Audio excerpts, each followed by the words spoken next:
Forum now. We've gone online as well. Just to welcome everybody to today's meeting. There's two oral briefings today. The first one is the Health and Social Care Trust and the Chief Executive of NIAS, who provide a general overview and brief on winter preparedness, and then we will have a briefing from the department on October monitoring, and the committee would also consider two SL1s. So the meeting is now open to the public, and can advise members that the committee meeting will be recorded and broadcast throughout Parliament buildings and online. And just to remind members and those in the public gallery that they're welcome to use mobile devices as long as they're in airplane mode and muted, and you can connect to the Assembly Wi-Fi. The details are in the gallery rules, but it's not permitted to take photographs or record any of the meeting. Are members aware of any apologies? I've had none. No? We have Colin McGrath, who's joining by video conference. So I'll move on into Chairperson's business. Members, today is Carers' Rights Day, and this year's theme is recognising your rights. So we want to make to acknowledge that. I think there's been a lot of work done and around that. I know there's been a series of events as well in recent weeks, and I actually attended the Community Foundation event yesterday. It was a celebration of the health funds, and one of those funds was the Carers Fund, and we heard just how critical that funding is and the work that it has been used to deliver. Unfortunately, those funding streams have now come to an end, and hopefully we can work to see those funding streams reinstated, because I can't underestimate just how important those are. And some of the stories and the presentations we heard yesterday were absolutely fantastic. And not only do they enhance our health service, but they deliver for people on the ground that I think our health service can't deliver. And that's not a criticism, it's a reality. So I just want to note that, particularly as it is Carers' Rights Day, particularly around supporting carers. A number of Health Committee members also met with Unite the Union this morning for the registered childminders branch. So there were a number of requests coming out of that meeting, and I would ask the committee then if we could agree to write to the department to get further information on when the public consultation on ratios will be launched. I know this is something a number of us have been raising for some time, so the RCMs are very keen that will happen fairly soon. So if members are agreed that we can do that, yeah. Diane, do you want to come in on that one? Just to remind you that we had also agreed to write to the trusts on their policy around data protection of people's medical records. There's some disturbing evidence in the meeting today that childminders' medical records had been accessed. And we just need to know their policy. What are the thresholds? Why would they be accessing them? And what consents they would have taken in relation to that? Yeah. And I propose that we write to each individual trust, given that we will probably have 5 different policies.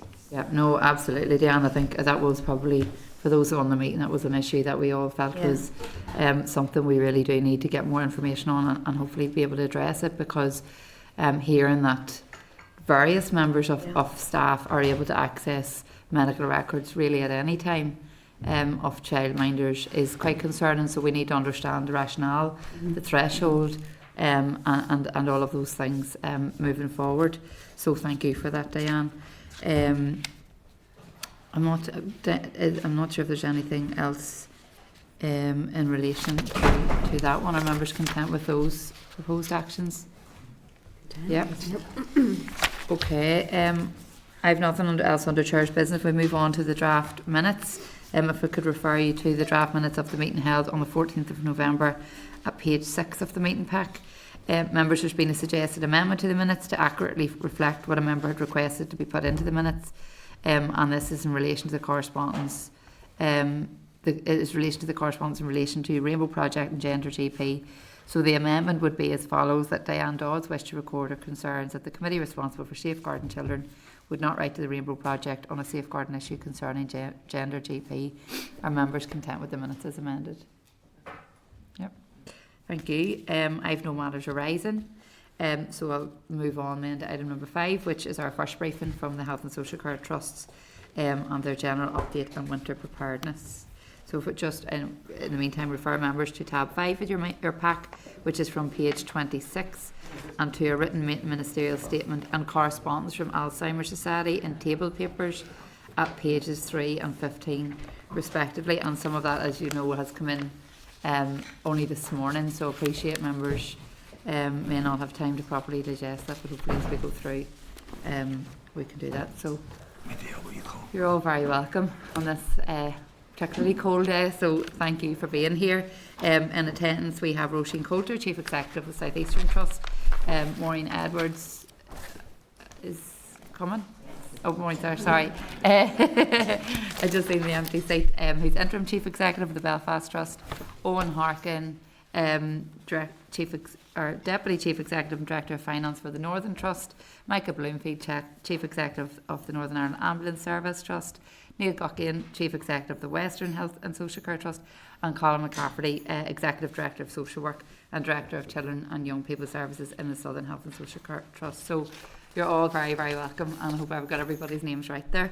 If I could just remind members, because we have quite a heavy agenda today, we have 1 hour 30 minutes maximum for this session, so if we could ask for the introductory remarks be kept as brief as possible, and for members and for those responding, if we can keep our questions and answers as concise as possible, just so we can get through as much as possible, particularly given the weather outside. I know particularly our staff and everyone here want everyone get home safely, so if we can bear that in mind. So at that, if I could invite you to make the opening remarks, and then I'll open for questions. Thank you. Yes, thank you very much, Chair, and hello to everybody on the committee.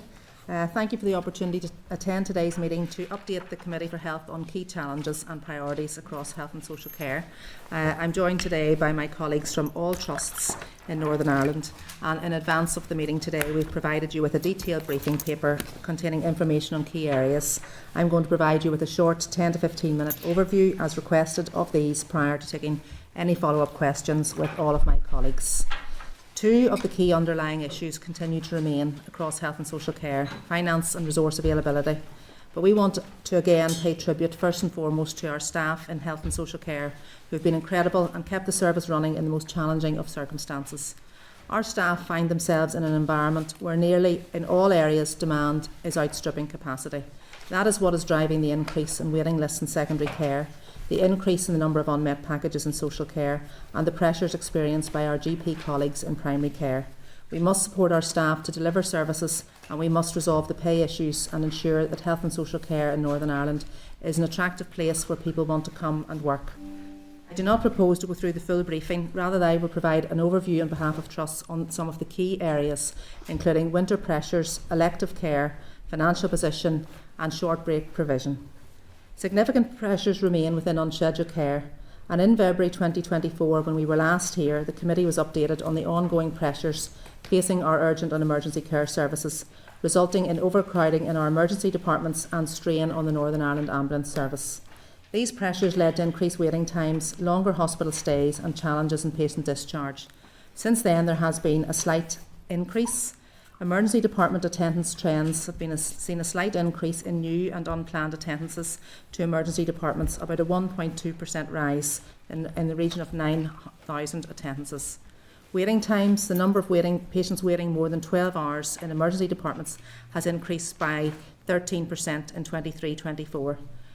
Fewer patients were also admitted or discharged within 4 hours, and that is down by 5%. The average length of stay in hospital remains high. It's unchanged at 8 days from a previous update, and weekend discharges remain low at around 18%. These are key areas where improvement is essential. In December 23, Chief Executives established the Regional Coordination Centre, and this has started to coordinate positive actions and initiatives across the region in 4 key areas, including pre-hospital demand management, same-day emergency care, improving patient flow through hospitals, and improving complex discharge processes. All trusts are working together in collaboration to agree and implement our winter locality plans that are aligned to these areas.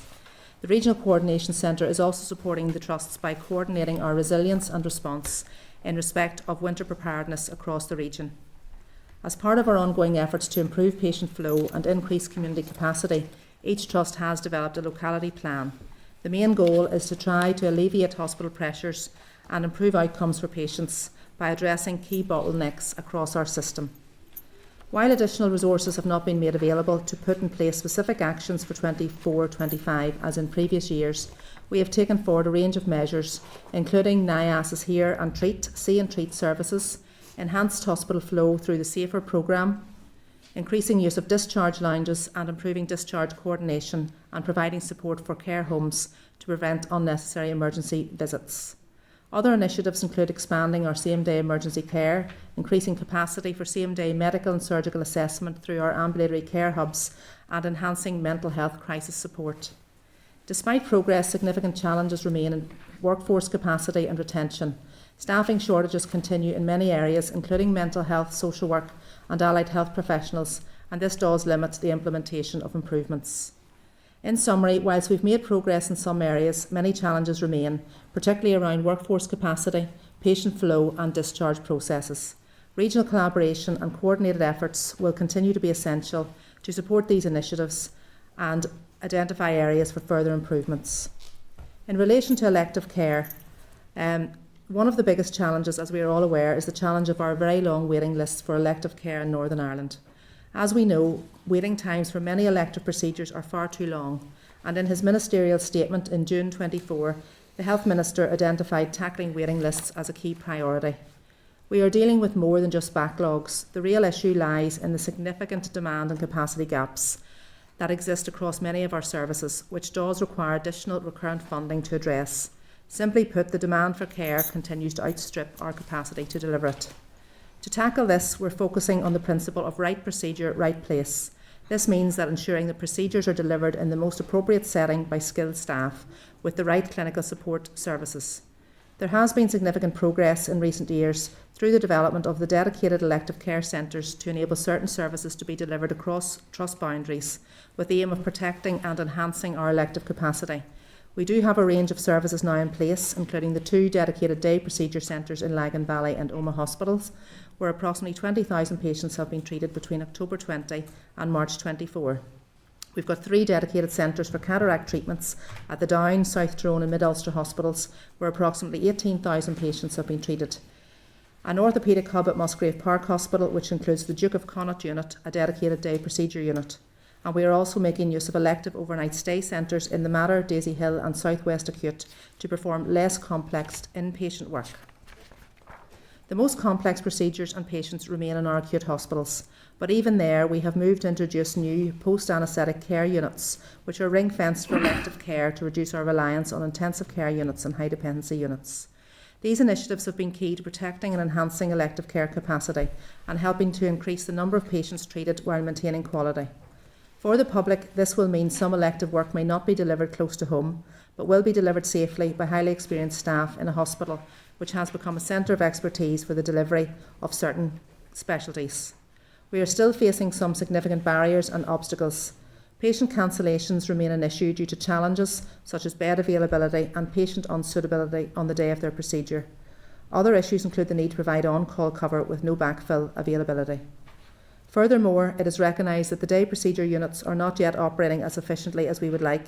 We are working to improve the rates of did not attend appointments, but there is still progress to be made. It is essential that we get the full support of the public to maximise attendances and reduce this inefficiency. In addition to these operational challenges, we're also facing increasing demand in several areas. We are seeing significant growth in cancer red flag referrals, a 21% increase from 1920 to 23-24 across multiple specialties like dermatology, gynaecology and urology, amongst others. The impact of COVID on our mental health services in Northern Ireland, you will all know, has been significant, with various estimates highlighting increases in demand.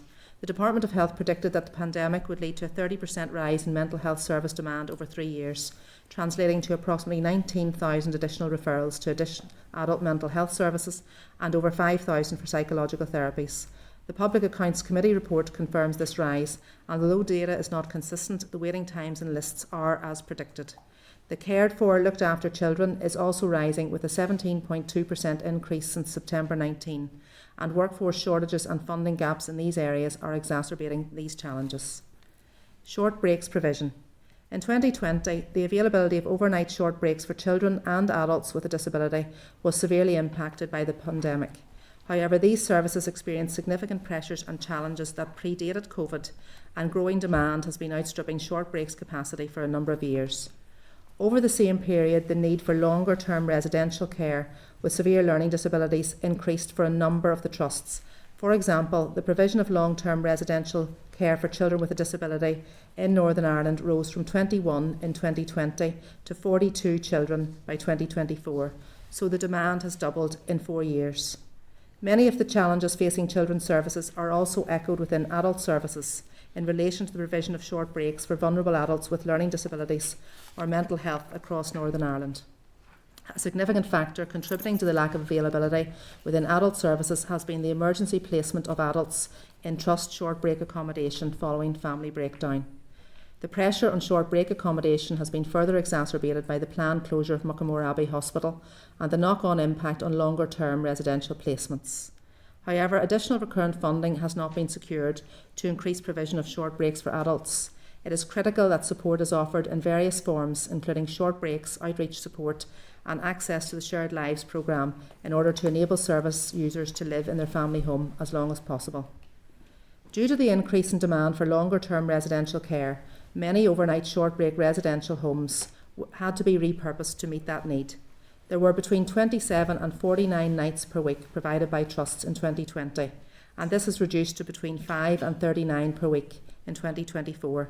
This demand for residential care has doubled in the last 4 years, and as a consequence, the ability to provide children short breaks has halved.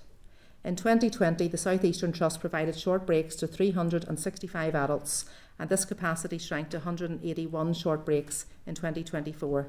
Similarly, the Southern Trust reduced short breaks provision from 223 in 2020 to 181 breaks for vulnerable adults in 2024. The current position, in terms of demand for overnight residential short breaks, there are in excess of 321 children waiting for a service regionally. Where short breaks for vulnerable adults cannot be provided by trusts, alternatives are offered, including direct payments, spot purchase from the independent sector and day opportunities. Therefore, there is not a defined waiting list for vulnerable adults, but some of these alternatives come at a very significant cost. The trusts greatly welcome the additional investment in children's services announced by the Minister, and we are currently working on short-term as well as medium to long-term proposals with the SPPG that will ensure that our children and families are fully supported by a range of services. However, without an equivalent level of support for adults, there is a risk of an inevitability of a further gap in resources for these children as they transition into adulthood. This now brings me to the critical point of funding. The financial situation has been well rehearsed in recent months. Similar to the NHS, as outlined in Lord Darcy's recent report, the HSC has suffered from a number of years of funding increases which have failed to keep pace with the increasing demands of an older population with more comorbidities and chronic illness and cost of living increases. Despite plans to direct more funding into community care and health prevention, there has been little new investment, and much of this has continued to be invested in hospitals and social care. As a result, underinvestment is particularly marked in community services affecting the most vulnerable in our society, those with a learning, mental health and physical disability, and looked after children in our care. The considerable cumulative annual funding gap that has arisen means that trusts need to make year-on-year efficiencies and cost containment savings just to stand still, and these are becoming more difficult to make after years of savings in the context of the rising demand. This means that all trusts have accumulated significant underlying recurrent deficits. Moreover, the failure to invest in additional capacity to meet demand, that waiting times have grown and continue to grow. Addressing current waiting lists will require many hundreds of millions of pounds for additional staffing and infrastructure over several years, and even then we will rely on considerable support from the independent sector. But even if we address the backlog, if we do not build extra recurrent capacity alongside service reform and efficiency, those waiting times will continue to be an issue into the future. The elective care framework published in June 21 evidenced the need for a multi-year plan of actions supported by £700 million investment. However, in the 3 years since, there has been less than £20 million recurrently invested to build capacity within services, the vast majority of which is focused on the regional elective and diagnostic centres, but there is much more needed to address the underlying capacity gaps in all trusts. An example being, between 2011-12 and 16-17, the Health Service in Northern Ireland spent hundreds of millions of pounds in addressing waiting lists, and this brought waiting lists down to targeted levels. So, in closing remarks, I and my colleagues are clear that the challenges facing our system can be addressed over time, providing a number of elements come together to work on a strategic and long-term basis. Our message has not changed since our last presentation to the Health Committee.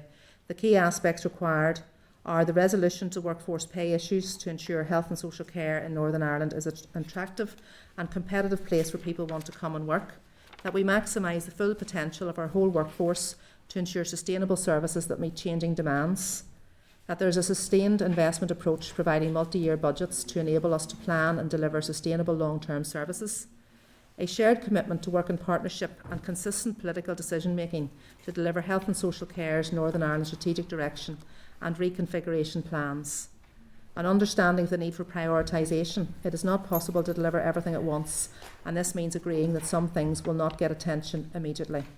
The new planning approach, the integrated care system, will provide a platform for greater collaboration, and the need to shift the dial away from a service that is still focused on illness towards one that is focused on wellness, prevention and early intervention. These are key, alongside the public narrative that citizens in Northern Ireland need to take greater responsibility for their own personal health and well-being. Chair, this concludes the formal presentation on behalf of the main providers of health and social care services, and we are all happy to take questions from committee.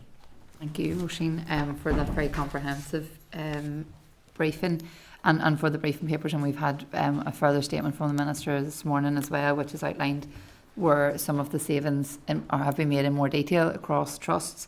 I have a couple of questions. I suppose the first one in relation to the pay issue is obviously an ongoing one. I think we're hopefully in a more positive position given the recent allocation to the department, and hopefully that will be resolved soon. I know that negotiations continue, and the Minister is putting forward some suggestions around that, so I hope that will help to stabilise things going forward, particularly for our staff, because without those staff we won't have any services. So I think that is a key factor in all of these discussions.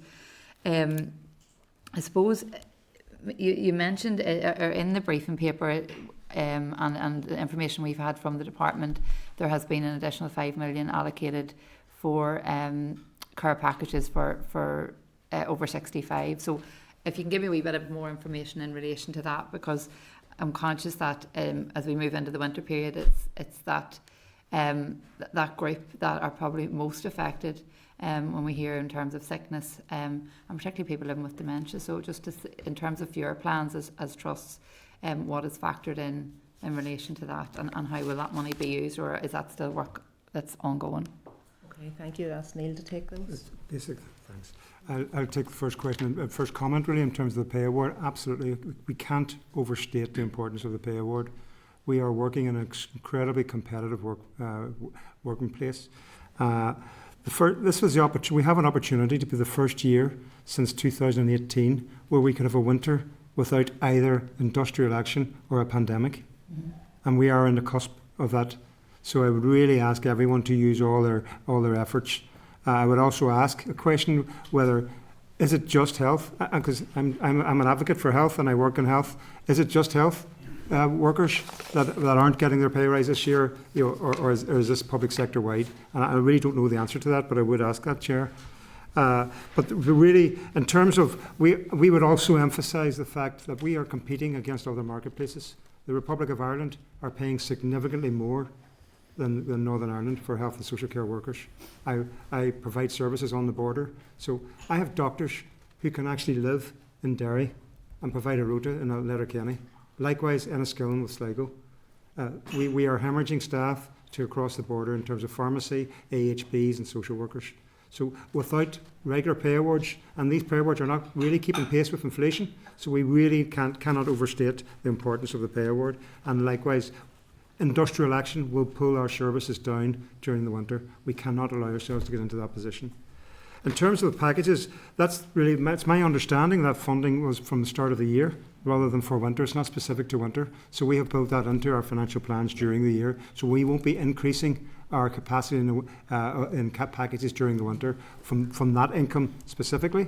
Each trust will be doing its own things as part of the winter plan. I'm sure we will get an opportunity to outline our winter plans to you during the course of this presentation. We are using other methods because by and large there's no additional money for this winter.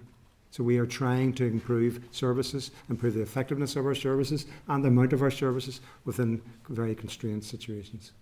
No, thank you, Neil. I suppose I'm going to jump probably from a couple of different things because I know others will have questions, so I don't want to dwell. But in terms of the pay issue, totally agree with everything you've said, and I have a border constituency myself, so I know just how critical that is, and we do need to get that resolved as soon as possible. My next question is in relation to the elective care piece, because I mean, certainly the work that has been done to date and the elective care centres and the overnight stay centres have been, really, really positive. But there's always room for more. I am concerned that in the Northern Trust that it said that some of the activity had to be reduced in terms of because of Encompass and that. So is there any time frame in relation to that when that will be likely be back on track? And I suppose more broadly than that, are we looking at plans to expand the provision in terms of elective care as well? Because I think there's lots of opportunities there as well. I'm just going to ask Owen to respond to the Encompass piece. Yeah, and then absolutely. The impact. As you know, Encompass went live in the Northern Trust on the 7th of November. In the run-up to that, we worked with other trusts and with the SPBG to agree how we would manage a downturn in activity for a period of time. That has included other trusts assisting us with red flag and urgent referrals for a period of time to allow us to absorb some of that, and also then us downskilling some activity. We have plans to try to recover that now over the next 4 to 6 weeks. So we hope to be back to full capacity very early in the new year. That's our plan. In terms of generic elective care, Chair, I suppose we can confirm that the Department of Health and all trusts are on top of this very closely. We have an elective care board, I think I met yesterday. Basically, what we're focusing in on is firstly the sessions that we are delivering compared to what has been commissioned, to make sure we are delivering what has been commissioned. And I can assure the committee that sessions being delivered in the Western Trust have increased significantly from last year and since COVID. Once you get the sessions then arranged, then it's about making sure those sessions operate effectively as possible. So we are focusing on real-time information to focus on those sessions, making sure they start on time and they don't finish early or start late. And we are really focusing in on that as well. The next thing is to make sure that the right patients are coming to the right sessions. And that sounds a real simple thing, but because people are on waiting lists for quite a long time, it's really important that they are fit for the operation that they are receiving. And so we are now organising what's called mega clinics on Saturdays, so that we have a wide pool of patients for every session that has been delivered, so that we don't have any fallow time in our sessions, so that every patient is allocated to the right session, because they might arrive for a day case, but they need an inpatient clinic because they've actually deteriorated during the course of their waiting list. Can I just ask, Neil, the mega clinics, is that specific to Western Trust or is that in other areas as well? That's across the patch. Many of us provide Yes. mega clinics for certain specialties. So, for Yes. example, South Eastern Trust have recently had one in relation to breast. Okay. So they're a really good way. They're difficult to step up, but you can see a large number of patients on one day. Yeah, no, that's good. As Roisin has already said about the real initiatives that we've got to improve the elective care, and we need to expand that. If you look at other countries, they really separate out elective care from all other services. That's a real challenge for us in Northern Ireland to go further than we currently are because of our emergency needs and the needs of our population. DNA did not attend are continue to be an issue. We've done audits and we've phoned patients to find out the underlying causes, because we are asking patients to travel further. So we wanted to make sure, was that the reason? Now, people have told us that is not the reason why they're not turning up. But we phone them 3 days before their operation to ask them if they're definitely coming for their operation, and still people aren't coming. I believe it's linked to social deprivation. In other words, people do not want to admit that they can't take days off work, and they're forgoing their operation at the expense of maintaining their livelihood. And I think that's a sad indictment of our society. So we have to try to have wraparound support to that. But I can assure you the theatre utilisation is up, as well as all other things. We have to acknowledge that at times our elective care suffers from other pressures.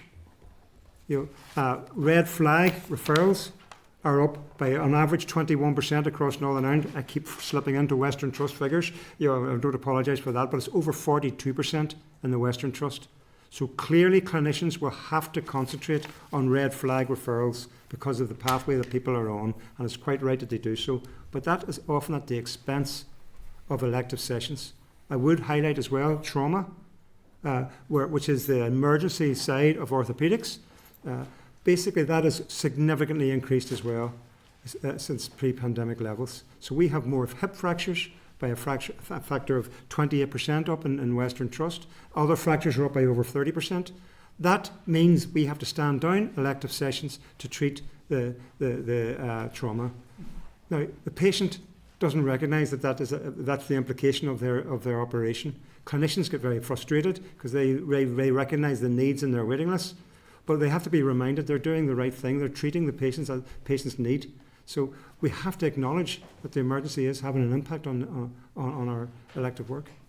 Oh, thank you for that. I suppose then, I mean, just you mentioned the theatre utilisation, and it is currently, I think, at 90%. I mean, see, in relation to then discharge, and it goes back to my earlier point around the care packages, is that still being significantly hampered by the lack of domiciliary care? And does that then impact, I suppose, on the ability to further utilise theatre capacity because of a lack of bed capacity? I think this one as well, sure. Basically, I have to acknowledge that certainly in the southern sector of the Western Trust, it isn't so much domiciliary care, it's more the dementia places. There's a real reduction and a real demand capacity gap in the number of places available for people who need dementia care. And that is our overwhelming reason for people being delayed in South West Acute Hospital and not McGalvin. And there's a fundamental gap across Northern Ireland in that. There are underlying reasons for that.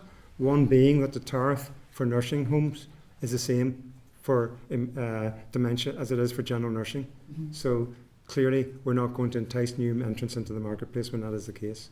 We are paying more than tariff across the board anyway, so we need to look at that. That's something we recognise as a regional piece of work to see how we can expand that marketplace, because it's really, really important. Okay, no, thank you for that, Neil. That's actually an interesting point, and I think something we could maybe pick up with the department, because particularly around dementia care, and I mean, I chair the dementia all-party group. We're actually meeting on Tuesday, so I think the fact that that's potentially hindering placements. My final two questions, the last one's maybe for yourself, Michael, in relation to, because I'm thinking of theatre and things like that.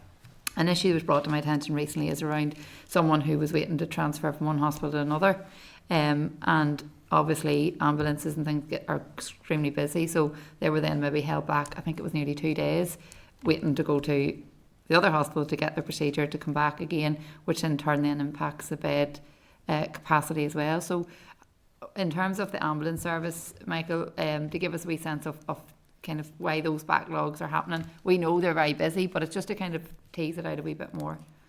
I suppose on that specific example you raise, Chair, we would look to see planned transfers like that if they are suitable for our non-emergency service, and the vast majority of them they would be. And while we have reduced our capacity to some extent in our non-emergency transport, because we've transferred some of those staff to support the emergency side, that has impacted on the timeliness. But by and large, the requests that we do receive for trusts for non-emergency transfers, we're able to meet them to a reasonably high standard. But if a delay of that nature, of somebody, obviously need to know the circumstances, but a delay of that nature, somebody needing a couple of days, that sounds like that might be a transfer that does require an emergency ambulance crew because of the level of care somebody needs during the journey, as opposed to just transport. And the challenges with providing those, and again, it does sound like a bit of an outlier, a delay of that nature, but the delay in responding to those is all linked to our response for overall 999 emergency calls. Our total emergency response capacity is used absolutely based on clinical need. So the calls that are waiting at any time in our control room, on the stack, on the screens that you and others have seen fairly recently, we have to respond to those in order of clinical urgency, and that will mean, unfortunately, some other calls wait much too long. It's not unheard of, very regrettably, that calls in what we have category 3 triage are waiting 24 hours. Now, that's not necessarily an interfacility transfer, but it could be. Those include some GP calls coming in. If it's Category 3, it's not unheard of. It can be 24 hours because of the number of Category 1 and Category 2 calls. But those overall pressures on our system do have those sorts of impacts, either on people phoning 999 or some of those planned transfers. We would certainly be working with our colleagues in trusts to avoid it meaning someone can't get treatment that they need, and hopefully in the majority of cases we can do something to address that. But we're still losing on any given day around 20% of our capacity waiting outside emergency departments to hand over. We have a renewed focus on that among all of us at the moment, trying to introduce some additional measures in advance of this winter, and particularly around the end of shift time, to see can we improve that. But losing that amount of capacity, 20% on a daily basis, absolutely impacts on our response times. Yeah, and I suppose just to say, it was not a criticism of the ambulance service by any means, and even the constituent that had mentioned to me, it was more just to get an understanding of how it works, as I know there are planned transfers, and obviously then there's emergency or unscheduled, and it sounds then it's maybe where the planned transfer staff are having to, because of the demand on emergency. And as you mentioned, people, I mean, we went with the staff, and I think it was a real eye opener when we visited your dispatch headquarters. Just the length of time. I think some of the staff had said there could be 3 shift changes for one patient sitting in an ambulance outside of a hospital waiting to go in. So it was just to get a wee bit of an understanding. So that's really useful, Michael. Thank you, because it has impacted the non-emergency as we redirect some non-emergency staff to support the emergency side. Yeah, no, I think that's something we will need to look at and see how we can maybe help to support that going forward, because then it has that knock on the wider hospital system as well. My last question is just in relation, because we talked earlier about regional approaches, and Neil, you talked about people travelling to different areas for elective care and other procedures. Maternity services is obviously an issue that's, particularly in my own trust, has been very fragile in recent times, but I am aware that this is something that's affecting not just across the north, but even wider than that. So it was just to try and get an update. I mean, it's my understanding that we're working, the department are working really hard to try and find solutions, is to try and get an update on where that's at, particularly as I know it's a significant recruitment issue, both in midwifery but also at consultant level in OBS and Gynae. So it's probably yourself, Colin. I'll ask Colin to take that. Particularly the Southern Trust, obviously there have been significant challenges, particularly on the Daisy Hill site in relation to maternity. Initially really came to the fore probably around about early September, primarily at that point around immediacy of adequate cover from midwifery. That did result on regular diverts to Craigavon with regards to it. So in terms of an update, we have been able to bring a degree of stability to the midwifery, and that there, as a consequence of a number of significant sickness absence, having returned to work, but also a number of initiatives within the Trust in terms of stabilising the service.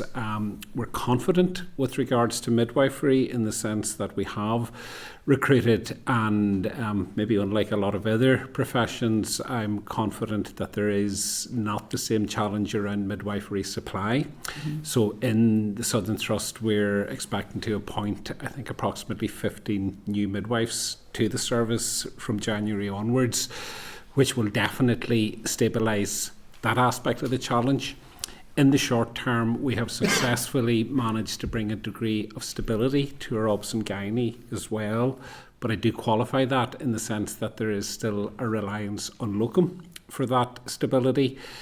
So we're satisfied over the next 10 to 12 weeks that we have sufficient cover, definitely in midwifery, and I'm satisfied that that will be resolved in the long term. OBS and Gynae is more challenging. And in terms of recruitment, we are in the midst of a recruitment campaign at the moment. I'm not hugely optimistic that that will deliver all the cover that is required. So we continue to work in terms of stabilising what we already have through locum cover and so forth. Okay, thank you for that, Colin. I suppose just in really, I mean, I know the issues are around Daisy Hill essentially, but for me it wasn't a Daisy Hill issue, it was a Southern Trust issue in terms of the broad maternity services there. But I do feel that there's scope, if it's not already been explored, and I have been in regular contact with the Minister and the Permanent Secretary, of that kind of regional approach and looking at all trusts working together, because where an issue like this happens, the knock-on is then felt in other areas. So I think it's in all our interest that is part of the work going forward. However, as you know, we continue to work on that with the trust and the department, because I think it's something that we simply can't see any reduction in service. So we can continue to monitor that going forward. Members, I'm conscious that I've asked quite a number of questions. Or apologies. I have Diane, then Linda, then Danny. Thank you, and thank you for the presentation. Sometimes difficult, I know, for you in health to come with exciting new proposals, but and I think it's a reality check, what you've given us today, and that's important for us. I want to sort of focus my questions on a number of areas, and first and foremost is, and Roisin, you mentioned this in terms of the mega clinic. I recently did debate here in the House on breast cancer referral times and that initial assessment period, which is 14 days. No trust in Northern Ireland actually meets the target time for that, but actually I presume the Western Trust came out as the by far and away the best performing. But there's very worrying statistics from the Southern Trust, the Northern Trust and the South Eastern Trust, where in all of those trusts less than 10% of women are being seen within the departmental target time. And I mean, these figures are 4 point something for the South Eastern Trust, 6 point something for the Northern Trust and 10% for the Southern Trust. Those are really, really astounding statistics. What has happened to improve those statistics? And Roisin, you remind us of your mega clinic in relation to breast referrals. But really, we're failing women if we continue with departmental figures and departmental targets being lost in that way. I'll maybe start by taking that. Thank you. And there is a lot of focus in relation to this, and it is extremely important to absolutely recognise that. So in terms of, I suppose, what's happening at a regional level is that the Minister has set out a request to have one, if you like, breast service for Northern Ireland and have one waiting list. So there were meetings actually just yesterday with the Department of Health and SVPG colleagues to look at how can we come together to provide equal access for women to breast cancer assessment, and the trusts are all participating in that, and that is the direction of travel, that is the way forward.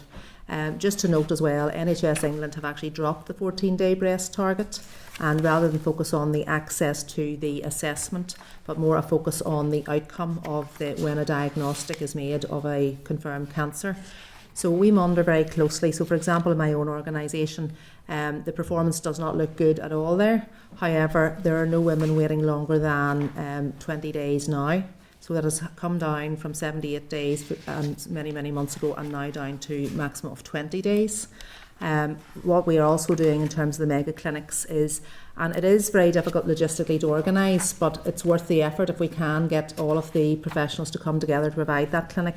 So it's where we really need interventional radiography, we need medical staff, we need nursing staff to come together and provide that on the one day, because the breast assessment clinic is a triple assessment, one stop.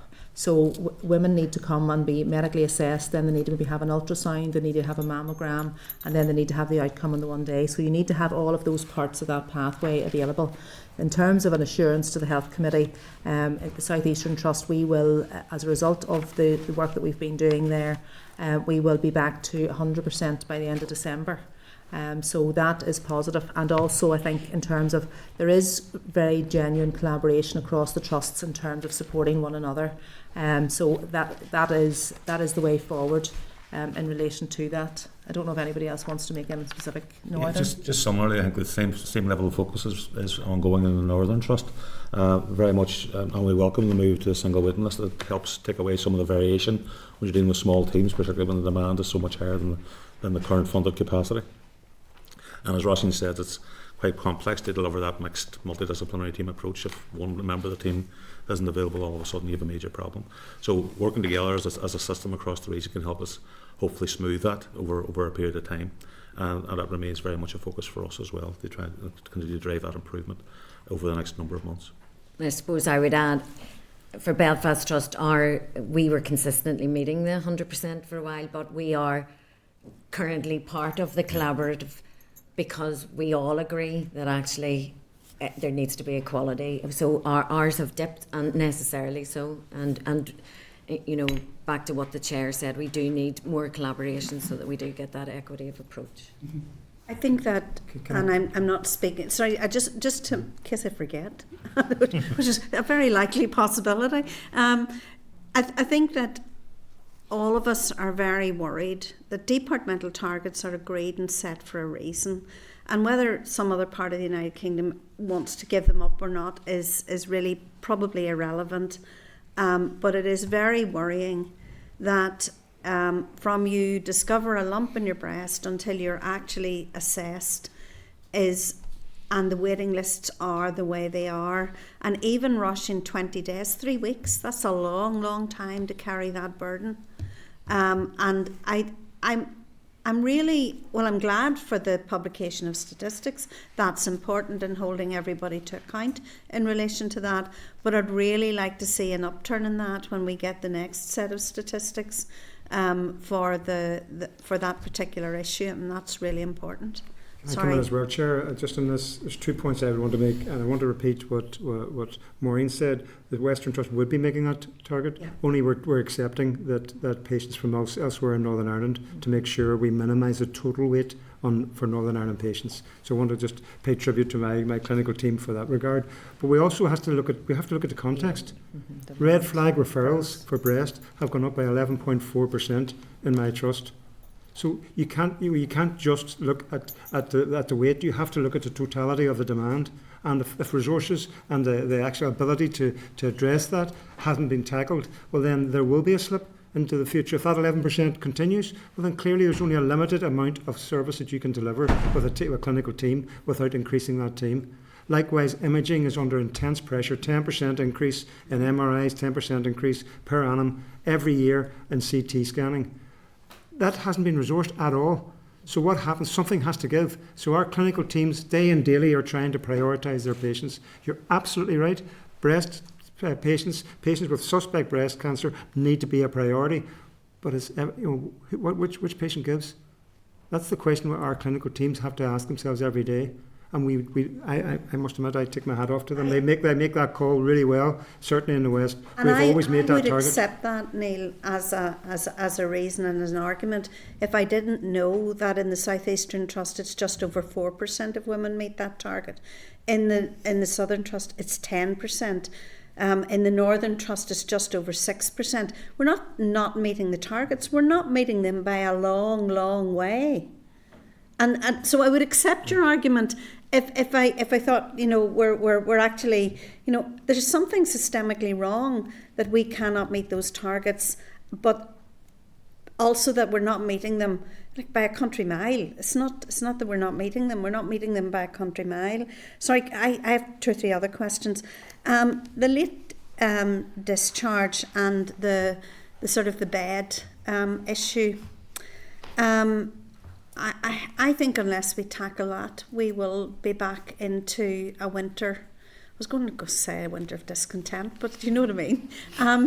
We'll just be back to where we have always been at the winter. I've read the Minister's proposals to ease winter pressures. They're pretty much what he throws out every year. So we'll hive off sore throats to pharmacies and whatever else. There's nothing hugely inspiring in it.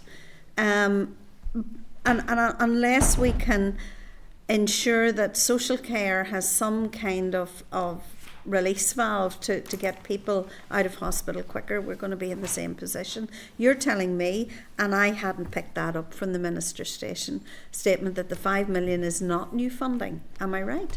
New funding for 24-25. It's new for 24-25. But it's from the start of the year, so it's not new funding for winter pressures. It's not additional funding for winter pressures. Not specifically yet, as far as I know, yeah.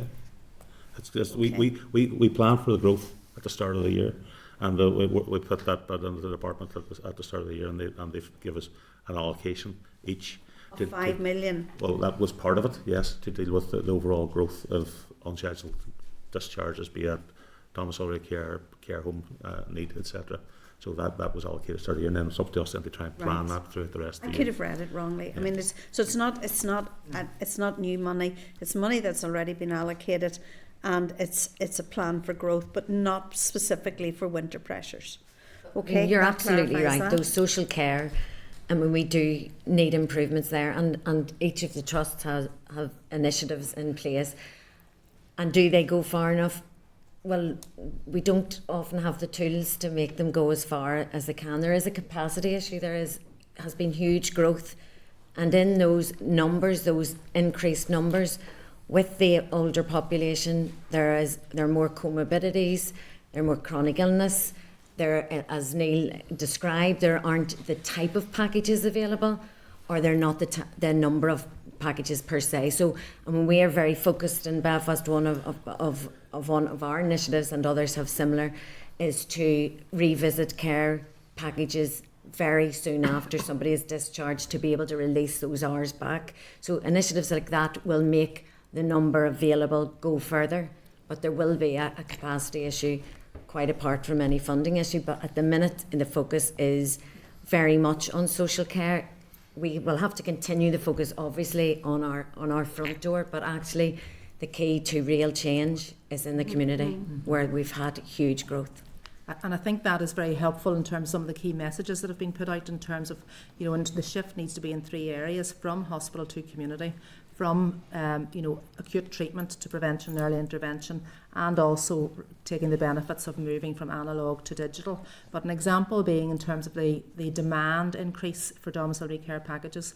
In the South Eastern Trust alone, we have had a request in the last couple of weeks, 108 new packages in 1 week.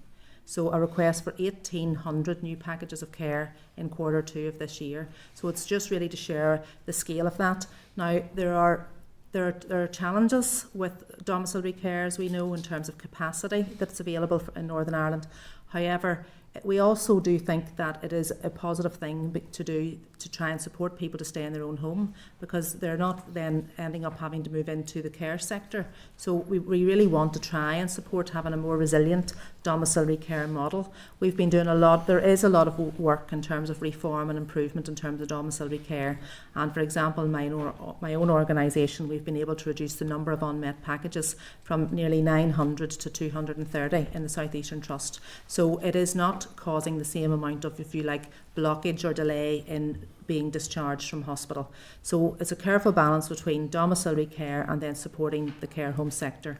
The point that Maureen makes, I think, is extremely important, and we're all sharing the learning in relation to some of the work that we've been leading in the South Eastern Trust in terms of early review, and we've put a little bit more investment into doing that because we've seen real outcomes, and we've been able to really dramatically reduce by a very high percentage the amount of care package that someone needs, maybe some 3 or 4 weeks post-discharge. So that whole discharge to assess, wrapping around families in their own homes post-discharge is definitely a benefit.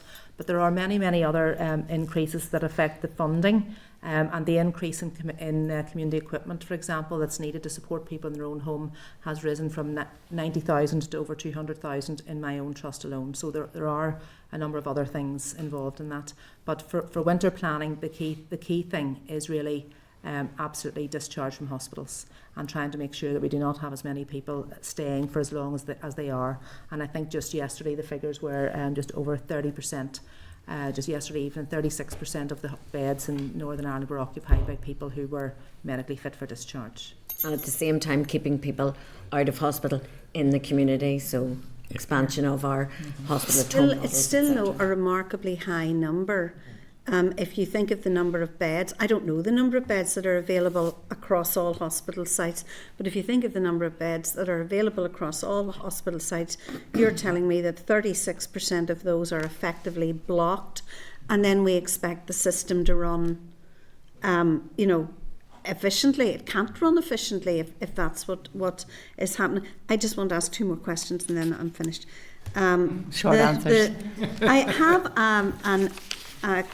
an answer to a question here which I thought was interesting, and it's really about how efficiently theatre time is used, and it seems that, and I sort of asked this over from 21 to 24, and theatre time it remains relatively the same across all of those years. So in other words, how efficiently from patient goes in the morning to patients are finished at night, how efficiently has theatre time been used in that time? But one stat that stuck out at me, because we've heard a lot of talk about children and people with special needs not being able to access dental care, is that in the School of Dentistry, the efficiency of run time, and the percentage of the efficiency of run time for 21-22 is 54, 22-23 is 49, and 23-24 is 59. And I that might be too specific, Maureen, to answer here, but even if someone will write to me about why is that the case, I think it would be a really interesting thing to do. And then the other thing, Maureen, I did want to bring up, I know that you issued a statement yesterday around the graffiti, the anti-Semitic graffiti that was on the hospital walls, and that it will be sorted out. But my understanding is it's been there for almost 6 months. Now, in the interests of a health service that's available and open and everyone is welcome to that health service, it is a bit appalling that we've waited 6 months to get rid of anti-Semitic graffiti. I completely agree with you. And as one of the first trusts of Sanctuary, we take it very seriously. We had extreme difficulty getting anyone to take their graffiti down, and we are currently planning it will be in the evenings at night when the graffiti we had gone out to lots of contractors who would not do it. It is being dealt with now, and we had gone to local community groups but who supported us, I have to say, in taking it, but we had real difficulty in getting anyone to do it. Okay, thank you. Thank you. Linda? Chair. Thank you, and thanks for your answers so far. A couple of things, I suppose, just I'm glad to hear actually about the regional service around breast, because that was an issue that I had raised the last time I was here, where people were being referred on. It was like starting from start again, so I think that's a good and a positive thing. I suppose my first thing, Colin, is probably for yourself. You know, we'll hear about all of the big ticket items, the things that we hear about every day, but I'm a wee bit concerned when we're talking about children and families, particularly those in extreme distress, and the rise in number of children ending up in care, that we're talking about it increasing year on year, instead of what are we doing to halt this, what are we doing to reverse this, because we know that it's the early interventions that we need. And I mean, I've dealt with you before in terms of Southern Trust issues, so I know you know this better than most, and I know that it's something that you're passionate about. But I want to ensure that we're actually stopping those numbers from going up. I want us to put those numbers into reverse and keep families together. So what are we doing in terms of ensuring that the numbers are not continuing to go in that direction, and we're actually putting it into reverse? Particularly challenging. We've been in a cycle now for approximately 15 years where looked after children numbers increase year on year. You know, there's some contributory factors in terms of new arrivals into the system, in terms of unaccompanied minors, which explains an element of that growth, but the majority of the growth in our looked after population is unfortunately our Indigenous population. I have absolutely no doubt that is linked to significant poverty, significant deprivation across the system, real challenges associated with domestic abuse, real challenges associated with isolation and vulnerability across the piece. We are in a situation where by and large we are reacting and responding to these type of problems.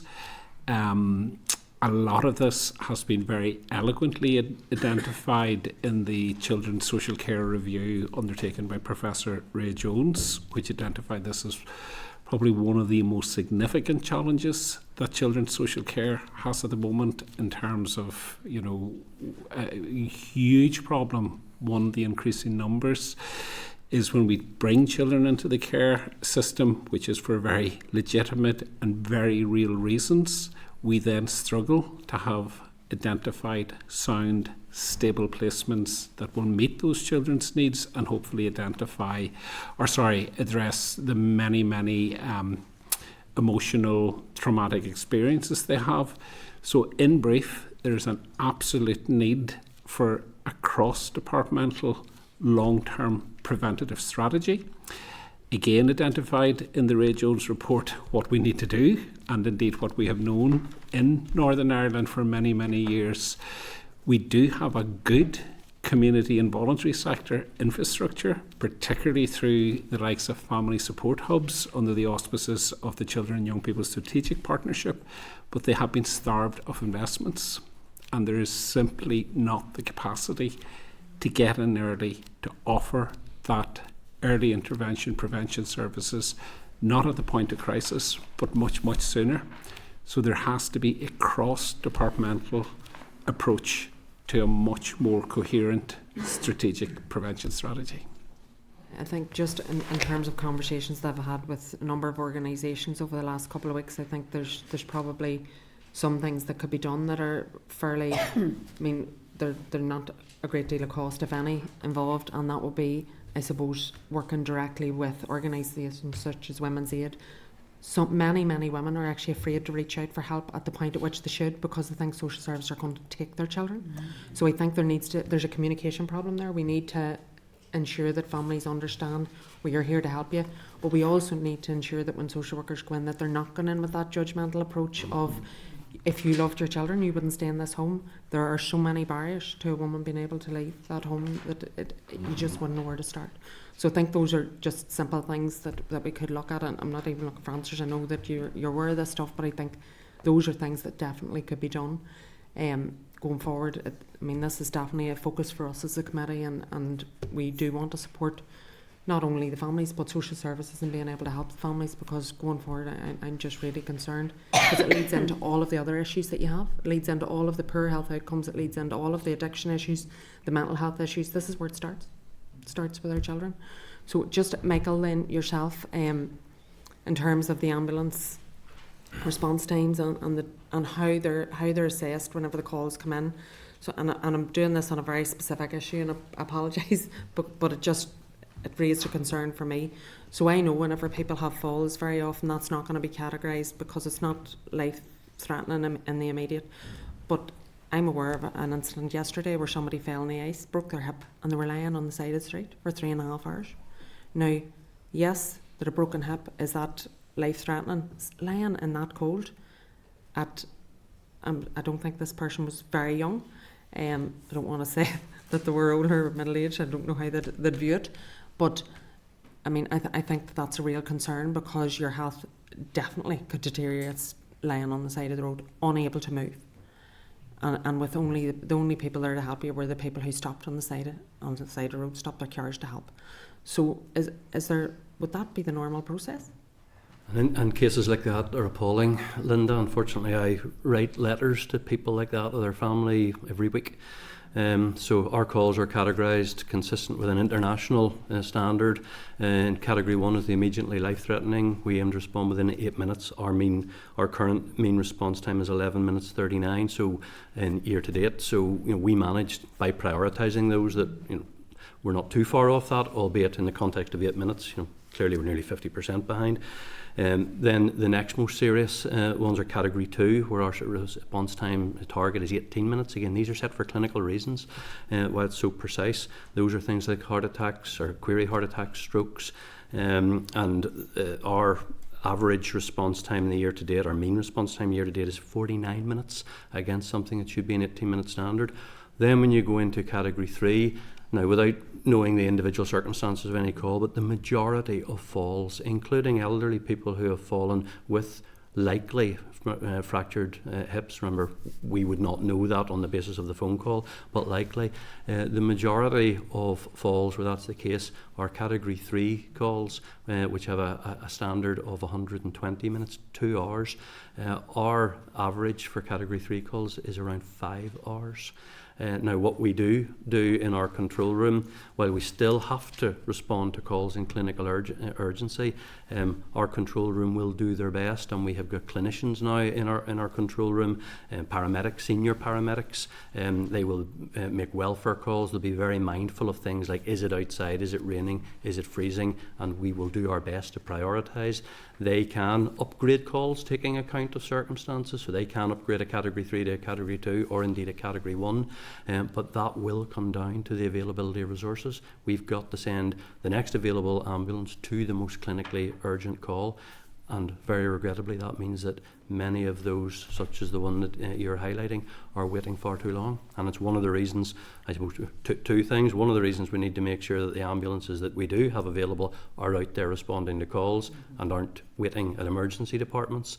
You know, I think all of us recognise how unacceptable it is that somebody could be in that state 2 or 3 miles away from 4, 5, 6 ambulances queued outside an emergency department and can't do anything about it. And also we've got to make sure that we have sufficient resources to meet the demand.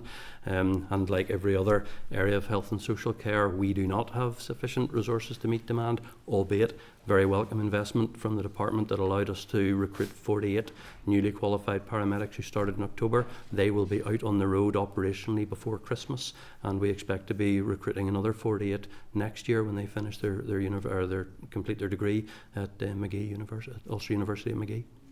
Thank you. It is concerning, but I accept, but at least I know that those kind of things are taken in. I have one last, but I don't want an answer. I just want to know that you'll come back to me on it, because I'm very conscious that other people have questions. Just around you talked, Neil, around the increase in red flag, and like those are significant percentages. If we could get some understanding of what is the outcome at the other end. So is that actually preventative? So those red flags being red flag, preventative meaning less, need for less medical intervention. So that's a good thing. It's saving something somewhere. Whilst yes, it might be increasing demand on one end. If it's decreasing it on the other, that's good. If it's not, that's worrying. So it's just get a sense that. I'm happy to do that, Linda. Yeah. I'll pull that and send that if through I could get to that the Chair. in writing, I'm conscious that that's a very detailed answer, and it's not really probably appropriate to ask people to do it. Thanks very much. And Danny? Thank you to all of you for your briefing first and for your answers so far. They have been very informative. I could ask you questions all day. There's a million questions that people come to us with about concerns and issues. One I want to start with is Children's Respite Services. Now, I've been contacted by families in my own area in the Northern Trust and families from different areas in Northern Ireland. So particularly within the Northern Trust, there are two areas, Whitehaven and Whitehead, which is had been a children's respite service that had been used by a lot of families around the area. And at the minute, from what I understand, has been closed since September, so unavailable to those families. Now, I understand there's an issue where, there may be children who are on long-term placements in there, and that might be the issue. But I understand there's 6 beds in Whitehaven, and just to have an idea as to what the trust plan is for going forward with children's respite services. I also would like to relate that to Rainbow Lodge in Ballymena. I know that has been taken over by, I understand that has been taken over by the Trust. Yes. And is there capacity there to be able to start offering respite services? Because similarly, I think that has been unavailable to families in the area as well. It is causing a lot of distress and a lot of stress to families. And we know, we've seen I'm Not Okay, we've seen the documentary recently, and we know the pressures that these families are under. So if you could give me just the Trust plan for how this is going to be resolved in the Northern Trust first, and then I have a similar question for the South and Eastern Trust. Okay, very happy to do that. Just to cover the two facilities you mentioned, Whitehaven, you're absolutely right. It hasn't been able to deliver respite services for a couple of months now. That is mainly down to a shortage of staff. As also wasn't impacted earlier in the year by the example you gave of needing to admit children on a permanent placement for a period of time, just due to the demands for permanent placements across our facilities at this point in time. The aim is to reopen short break provision within the next few weeks, and that we will hopefully have that back at a reduced capacity, but open within the next few weeks. The facility, Rainbow Lodge, now called Eden View, that we have taken over from April. Again, we have staffing shortages there, but we're working very hard to try and recruit and put the staff in place for that. Staffing continues to be a challenge, however there is ongoing recruitment, and the short break service will open there as soon as we can get the safe staffing in place, and that's very much still a focus for us. Is there a rough timeline for that? I haven't got a timeline to hand down, but I can certainly come back to you on that if that's helpful. Whitehaven, you think a couple of weeks? Very shortly, yeah, it's a month, is my understanding. That will be a reduced capacity? Reduced capacity, yeah. How many?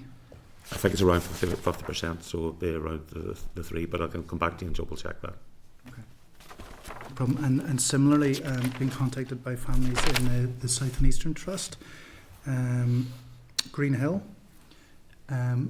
Would you be able to speak to that at all, Roisin? Yes, certainly, Danny. I think all of this is in the context, as you say, is that there's a tremendous increase in terms of the number of children who have been brought into the care system in Northern Ireland. So it's not only about children with disabilities needing respite; it's the whole picture. So an example in my trust is before the COVID pandemic, we would have had an average of 450 young people looked after in care. 450. In September 24, 741. So, I mean, it's just like almost doubled, and there hasn't been the possibility of obtaining recurrent investment, ability to recruit people permanently into the role to support young people and families. However, it is extremely important, and I absolutely totally agree that, so much of our focus, and again, that's referenced in the draft programme for government, needs to be about children. So, in terms of that, basically, the number of children requiring residential long-term stay has doubled, which means our ability then to provide respite breaks has naturally halved because we only have the same facilities with the same number of beds. So we've had to repurpose a number of the short breaks facilities as then residential care facilities to make sure that those children have a home and a place of safety. In relation to Greenhill in Newcastle, that has been undergoing some changes due to workforce challenges, and we've been looking at a number of other alternative sites or options because we lease Greenhill, and we're also looking at the potential of repurposing one of our own children's homes as a respite unit, something that we can do within our own control to try and then provide that service. We recognise the pressures, and we are very concerned. I meet with families constantly in relation to recognising that they do need support. So yes, we want to, and we have put proposals, all trusts have, in terms of the amount of funding that's been allocated for over the next quarter to look at how quickly, what can we do in the short term with the investment that the Minister did release to try and get something right across Northern Ireland as quick as possible, and Colm can mention in relation to what we're doing in relation to that. And the other thing as well is we're looking at, it's not just about overnight breaks, we absolutely recognise that, it's about outreach services, it's about more innovative ways of supporting families, whether that be after school, evenings, weekends. We know it just can't be 9 to 5, it needs to be flexible wraparound for the families. So over the next coming months, very quickly, we hope to have a new proposal on the table of something as an alternative. And there are also, I think it's important to recognise that some of the young people and children with complex disabilities, the complexity is actually increasing, so much so in my own organisation that I actually had to close one children's home completely to enable us to care for one child. So literally that to make sure that he was safe, we had to do that. So that means then that the home is not available to provide either residential care for any other family or to provide respite. But, we had to prioritise, we had to make sure that child is safe. And so those things can happen. So I do think it would be useful, I think, particularly Colm, to reference what we're actually doing across Northern Ireland with the funding released from the Minister. Yeah, so sorry, could I just come in? The funding you're talking about is the 2 million for the rest of this million. year, and 13 million a year Yes. for the subsequent years. Absolutely, yes, Stanley. Sorry, Colin, just pardon all our trusts. I'm sure all our trusts have it. As Roisin alluded to, There's a lot of supports that we try to deliver, such as in the Northern Trust, we have the sharing the care service. Within the service, we also promote the direct payments route for people to secure the short breaks through their own arrangements, as well as work on after schools and the like with the likes of the Cedar Foundation. So there's other processes, but the demand for that residential care is significant and sometimes gets really put out. I do appreciate that. I know there are children with complex medical needs and challenging behaviours that will not be able to access anything else, and it will be the short break provision will be the only thing that they get. So again, we've touched on some of this earlier on, but I suppose first and foremost I want to acknowledge to the committee that regionally the provision of short breaks, not just for children but for adults as well, is nowhere near where we would want it to be. And particularly I also want to apologise to families who are not receiving the type of support that they absolutely require in very, very difficult circumstances. Again, we have alluded to some of the challenges, certainly exacerbated by the pandemic, but have predated the pandemic. There's no question with regards to that. Again, the stats with regards to the increase in children in care, as Linda pointed out earlier on, unfortunately children with disability are not immune to that. So it is always going to be reflected in that cohort of the population as well. So there's significant issues around in terms of which there's a real focus on the residential facilities that were repurposed, and I totally understand that. We need to be much more imaginative because we will not crack this problem solely by reliance on residential short breaks. That will certainly meet some of the most complex cases, but we need to position it that residential short breaks is designed to meet the needs of children who can't have overnight short breaks provided through other means. So focus is about stabilising residential, but you can only do that if we sort out the provision for children with very complex intellectual and learning disabilities requiring full-time care. So there's an element of that there that needs to progress. We then need to have a much more expansive approach to short breaks per se. And certainly the experience in the Southern Trust is there's significant capacity that can be generated through short breaks fostering. We're quite fortunate in the Southern Trust in the sense that approximately half of our short breaks, in fact more than half of our overnight short breaks provision is provided through foster care, which enables us to target our residential short breaks provision much better. So important to be optimistic with regards to this. We really welcome the ministerial announcement in terms of funding, both in year and then the multi-year funding, which will absolutely enable us to progress some of those developments. So we will look to stabilise residential short breaks. In my own trust, we will be seeking to upscale elements of that where we can, but there has to be then a focus on alternative short breaks, namely foster care, which I think there is significant untapped potential there, but it ain't easy. There is no quick fix solution here. You don't simply advertise and we get a queue of carers coming along. That is something that will need to be built over years. For example, in the Southern Trust, we've been on that journey probably 10 years now, and we have approximately 15 short break carers. But again, the capacity that provides us with is really significant, so that's something that we need to grow regionally. But I also want to ensure that the new investments will also be focused on early intervention, prevention, therapeutic services, day opportunities and so forth for children and families with disabilities. 13 million a year that's planned. What will that go towards in your trust? All of these, well, I'm certainly not getting 13 million a year like in my trust. That's regionally. Regionally. So what I will do in the Southern Trust, and this will be reflected across 5 of the trusts, albeit they're in slightly different circumstances, we will seek to upscale capacity in the 2 existing residential short breaks facilities. One operates 5 days a week. We will open that or move that to 7 days a week. And likewise, another one operates 6 days a week, which we will open 7 days a week. So that will increase capacity there. We have a number of very good voluntary and community providers, which we will seek to augment the existing service level agreements to enable them to increase capacity. And that'll be primarily around day opportunities with some providers who are able to provide overnights and weekends away for children and families and so forth. we will look at introducing more skills mix to our social work teams in terms of ensuring that we have a more responsive, quick turnaround to referrals that are coming into the system, because again, similar to children, mainstream children's services, we have to be more responsive from an early intervention point of view. But suppose there's a recurrent challenge that, again, I have to take the opportunity of reference, and that is one of workforce. Going back, Linda, to your point about what we need to do, critically important that we stabilise social work services, and to date that remains elusive.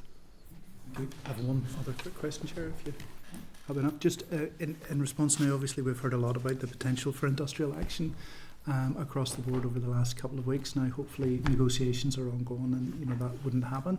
But what would be the impact to services? And you'd alluded to it earlier, Neil. But what would be the impact on your services if we did have industrial action over the winter? Well, I suppose we've already seen the impact, because, for a number of the past couple of years, we have actually had industrial action of a wide range of professionals already, and during the peak periods of winter, or whether it was targeted around the times when we were going live with Encompass. But, even today, and I think it is really important, we were actually just reflecting this week to say that even today, we are still have a number of professions who are in action short of strike. And that is actually having an impact, particularly in my organisation, in social care, in social work, and also Michael might want to mention in relation to Northern Ireland Ambulance Service. And we want to try and support our staff actually to remove that we are not in action short of strike, never mind actually moving into industrial action. It's absolutely imperative that we avoid staff having to take industrial action. I believe right across the public sector, not just in health, but in our sector, the impact, as you know, particularly in winter, is in terms of availability to respond in terms of emergency pressures across emergency departments, increased overcrowding in emergency departments, the inability to put up more beds within our acute hospitals, our community response services, as you know, in terms of supporting families at home. And honestly, it is just right across end to end. And aside from that, there's the other piece, which is really about morale, in terms of, the largest employer in Northern Ireland in the public sector, people who have given their career to training, to becoming a professional, working as part of a team, supporting one another. You cannot underestimate the impact that being involved in industrial action, staff do not want to go on strike in the health service. They absolutely do not. They want to come to work every single day to provide the highest quality of care, as we all do for our patients, our clients and our families.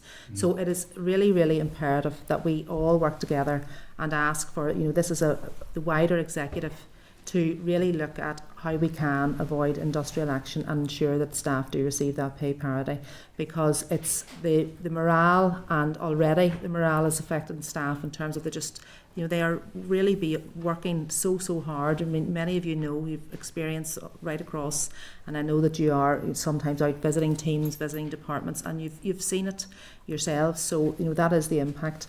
And I think Michael might want to mention something particularly. Yeah, just briefly, because I would support everything that Roisin has said. We as employers absolutely support our staff's right to take industrial action. We absolutely support them in getting the full pay award. After all of the work to get pay parity established, it is unthinkable that pay parity would not continue, and therefore we're hopeful that those current discussions will lead to a successful outcome. We know that our staff do not want to be in industrial action. They do not want to be on strike. They they know that the community need their service and they want to provide it, but they're in that difficult position. But I do think that point about action short of strike is important. I'm not sure there's necessarily that much of an awareness or a focus on it. So there's a range of impacts within my organisation of action short of strike, from things such as staff will only start from their base station, as opposed to if they need to go somewhere else to start, to be crewed up perhaps with somebody else. And the one of particular impact, in the last hour of shift, they only respond to confirmed category 1 calls. So back again to the question Linda was asking me about somebody who waited longer. Somebody, a category 3 call during that last hour of shift will not get an ambulance sent to it. It will be somebody coming on at the start of the next shift will go. So those are the some of the impacts of action short of strike. Obviously, if we go to full strike action, as Roisin says, we've seen it before. There's the derogations that are agreed. We work cooperatively with trade unions to agree those, but there's undoubtedly a huge impact on service users, and it must be prevented. Thank you. Sorry, it's not a question, it's just a suggestion because of Danny's questions around the 13 million. Could we maybe get from each of the trusts what you plan to do with your share of it, and then at a point in the future we can look back to see what has the impact been in terms of what additional services have you been able then to actually offer that made a If I difference? could ask you to coordinate that with Yeah. your colleagues. Just to say there's extensive detail with that submitted to SPPG, who are currently in the process of checking costings and so forth, so that list So that's already is there already then? with That's SPPG. great. Yeah. Thank you. With 4 more members have indicated that they've questions, and we're running very tight in time here, so just to remind members as well. So Nuala. Thank you, and thank you for your answers so far. I have some questions following on what was already asked. And just on the pay parity issue, it is obviously very important that we do appreciate our staff in the public sector across the board. Without staff, we don't have a health service. Should staff therefore then be the priority? And the decision is, above the trusts in a lot of this. But my sense would be that that staff are the priority, because without them, if they're on industrial action, it doesn't matter if you still have a shortfall of 100 million or not. Can't do anything with it anyway if you don't have the staff, if you get that additional money. So should there be a priority for staff, notwithstanding that there are decisions that need to be made, but they are not decisions that should be made by you. They are decisions that should be options which should be weighed up and then passed along, because that is essentially political decisions that need to be made, not for you. But as directors and or chief execs of the trusts, you are the ones who must weigh up and provide the options, for where savings could be made, or cuts in other words, essentially, because that is what we're looking down at now. But I just wondered if you would share the same view that staff should be the priority. Without them, it is ineffective whether you get additional funds for services. Absolutely, totally agree. Staff would be the priority, but it's my understanding, you'll have to ask the department in terms of the regional financial strategy for 24-25. It's my understanding the gap that existed which required the monitoring rounds was services that were committed already on the ground. So we had, the department had a choice: do we dismantle services, or do we leave? I would applaud the minister's innovative approach to the pay award as where we are now. I would certainly applaud that, but it's really important that we get this last bit of the pay award across the line. And in terms of those catastrophic impact measures, I think that's what it said in the briefing. Is that how they're described, catastrophic? Can you give examples of what they might be, and whether those options have ever been provided in terms of if decisions need to be? We have. I think it's important to note that we have made cash savings as far as we can without impacting in any material way on patients and the services we provide.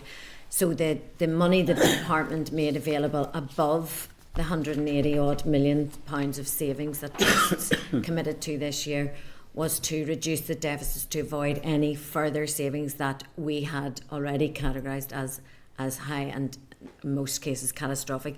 Some of those, because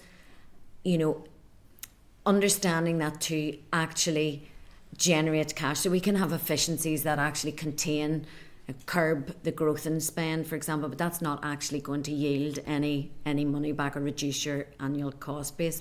To release cash, it's the quick things. It's pay, it's money to contracts, suppliers, and money to your pay, or agency spend, for example. So temporary staff, we're not going to make cuts. We're not going to end pay contracts, so it's not going to be in our permanent staff.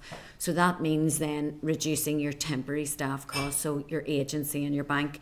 But those staff are associated with activity, and so you will have an impact on spend. So if you reduce your agency spend in an area, then something has to give. So what we would have to do, and this would be logistical as well as a service nightmare, to reduce temporary costs, we would say to staff in an elective, we'd have to have elective services because we can't downturn on schedules.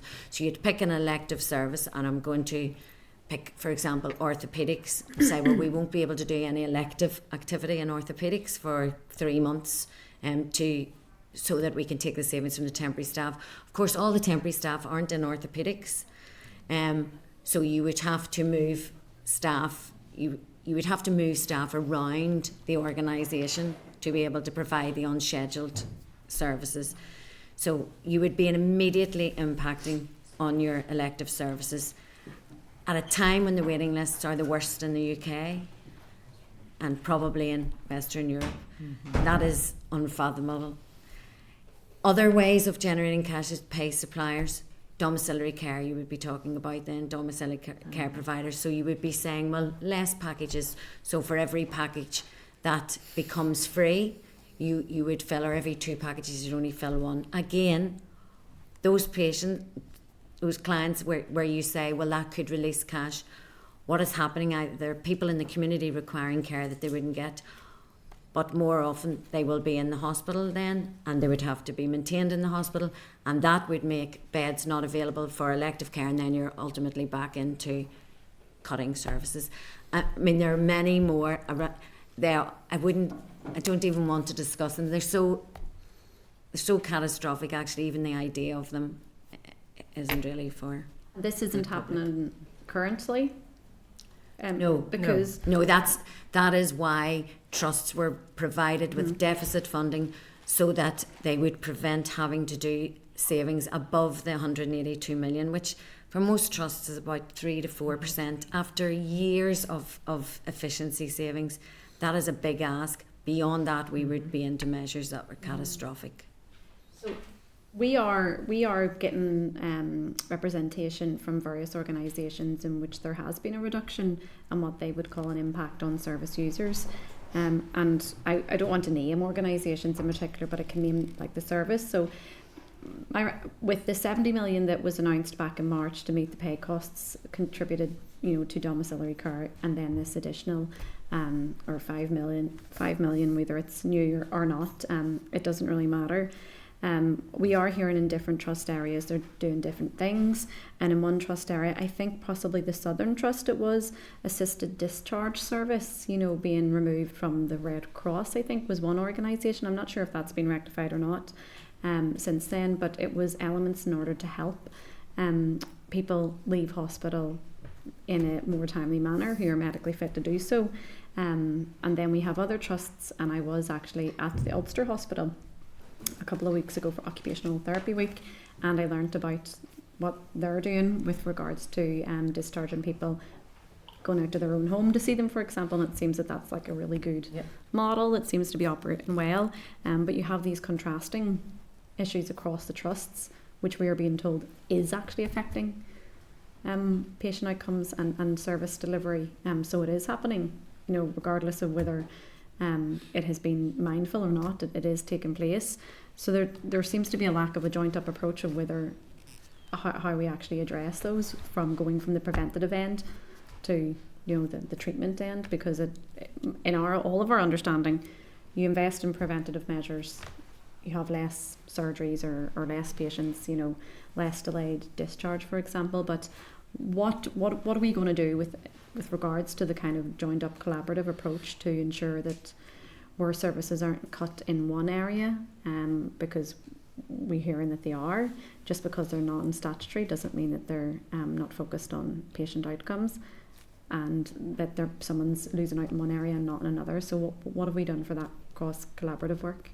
First of all, I think very much the approach that trusts take to their savings plans is quite collaborative. So we know the areas where we're going to look for first, and obviously patient safety is the absolute priority. So we want to look at making cuts or reductions in spend in areas that are going to have the least impact on patient safety and increasing harm and risk. Another area we look at is in terms of where services are commissioned or funded, or where they're not, and that is a key point to look at in terms of, you know, if one service might be funded in one area, it may not be funded in another. So that's important as well, because in terms of then accountability for the use of public money, we need to make sure that's tied back to assessed need and prioritisation. And the third piece is in terms of all of our service directors right across health and social care.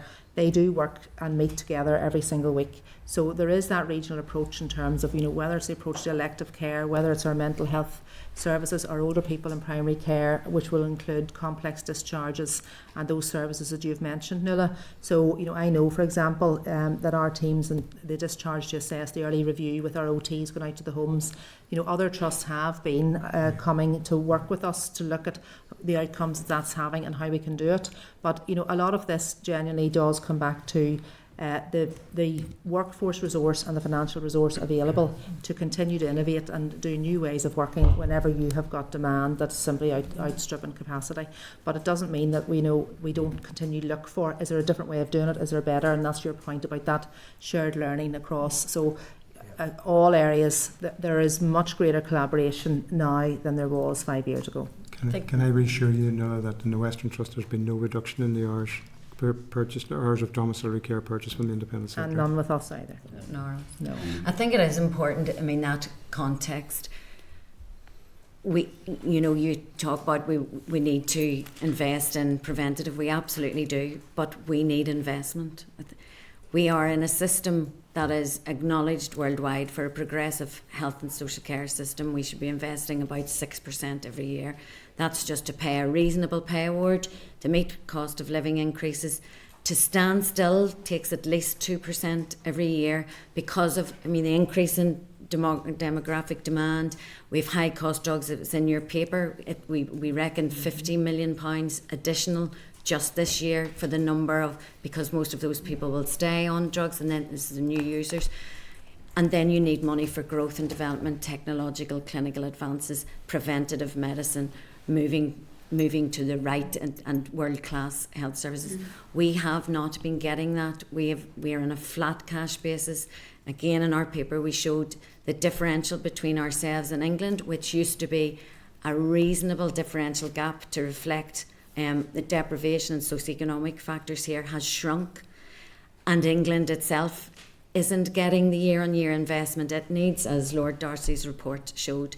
So we would like to be able to invest. We would like a whole system approach to preventative medicine, to better housing, employment, etc. It's just not affordable. At the minute, we are struggling just to keep things maintained, service maintained, and we haven't been. And some of the savings, whilst they're not impacting on services now, for example, we would reduce discretionary spend, so we will maybe not invest as much this year as planned in our backlog maintenance estates. That will have long-term effects. So we can't keep struggling on year with these non-recurrent income streams coming in and non-repeatable savings. There will be long-term impact. I agree with regards to the investing to save, investing for transformation, but we also must recognise that we do and have done spending more per head in Northern Ireland than any other part of the region, and I think that's something that we need to be realistic that it can't go on and have poorer outcomes. Like, we just simply can't do that, and that's why I think a lot of it is into the preventative measures. I wanted to move on from those issues onto a new issue that I have brought up, I think, the last time that you were here. I'm not sure if you were here the last time, Maureen, but it was around Muckamore and the resettlement. So Muckamore and the resettlement, but it actually also ties into something that you had said about, you know, going out to recruit, for example, for Rainbow Lodge as well. And I understand that Praxis before weren't able to get staff for there, and with regards to Muckamore resettlement and trying to find the right place in the community and getting staff to kind of support that community support. I mean, are the terms and conditions benchmarked for those staff? Are they decent terms and conditions in order to attract the staff? Is there a skills problem with recruiting the right people? So how are we tackling that side, and then also the overall resettlement of patients at Muckamore. You will have heard that the families of Muckamore have, you know, spoken publicly in the last few weeks about their, you know, unhappiness with the current inquiry. But at the top and the forefront of many of their minds, it's the resettlement and how that process is flowing. The issues are multifaceted. Staffing is an issue. Facilities themselves are an issue. Getting a suitable accommodation and getting someone to provide that accommodation. We do not have the accommodation, so we're looking to others. And if providers have identified facility, then they do have to staff them, and these are individuals with very complex needs. We have and do pay higher rates for individuals with complex needs, but it requires very skilled people and a lot of them, and they're quite often not there. So what's going on there to actually tackle that issue? What work have you had engagement with other departments like economy to see what assistance? We have ongoing conversations with the Department of Communities, but also with independent providers. Most of them now are with independent providers, and it's each trust that has residents still in Muckamore. I think the Northern Trust have plans now for the resettlement of all of the residents in Muckamore. There's the 16 in the Northern, the Belfast Trust. We have an ongoing issue with one of the facilities that we had identified, and things were progressing that slowed down. There have been issues with staffing and facilities, but we've 16 individuals now in Muckamore, and there are resettlement plans or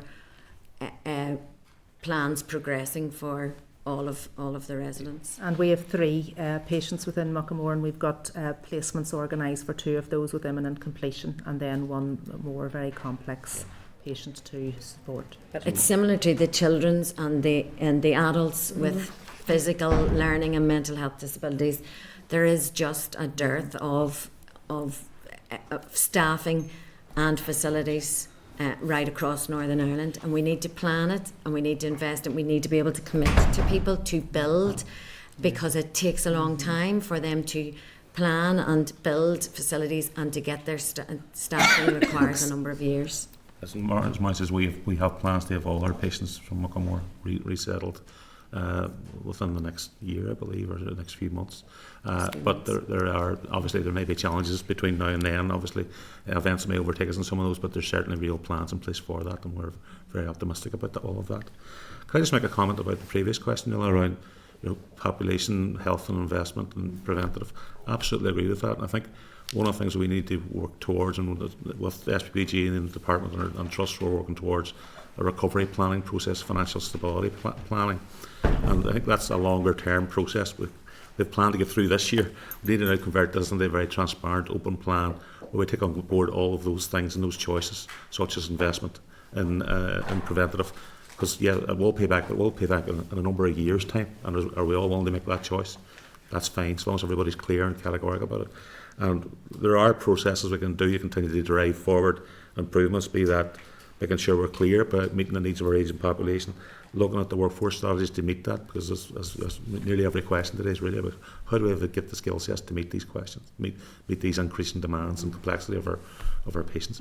And if we can get that on a plan and that we all share, that would be really helpful. With that, and do you think, because we are hearing from representative bodies, that the plans should actually include this is what we need?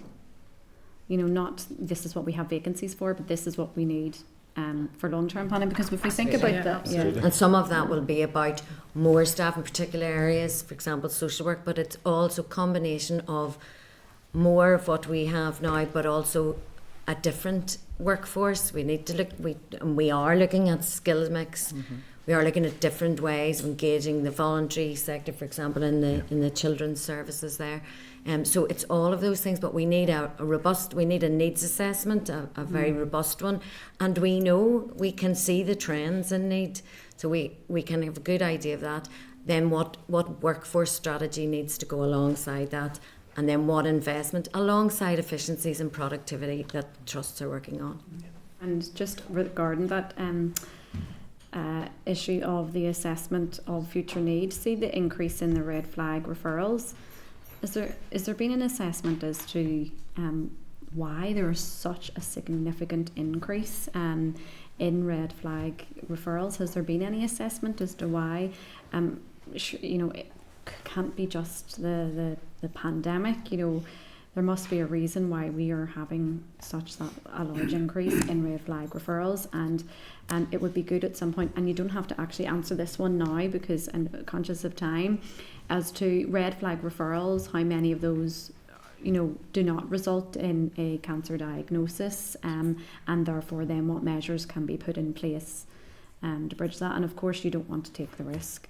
And the one, if I could have an answer now, if you do, is the Minister in the floor during question time this week said that there were 4 new consultants that were appointed to the SWA hospital, and it was to improve the elective procedures, but I wasn't sure if it was surgical consultants or medical. I assumed surgical because it was mentioned elective, but I just wonder if you could have a bit of an We answer. said, I can answer that one, obviously. Yeah.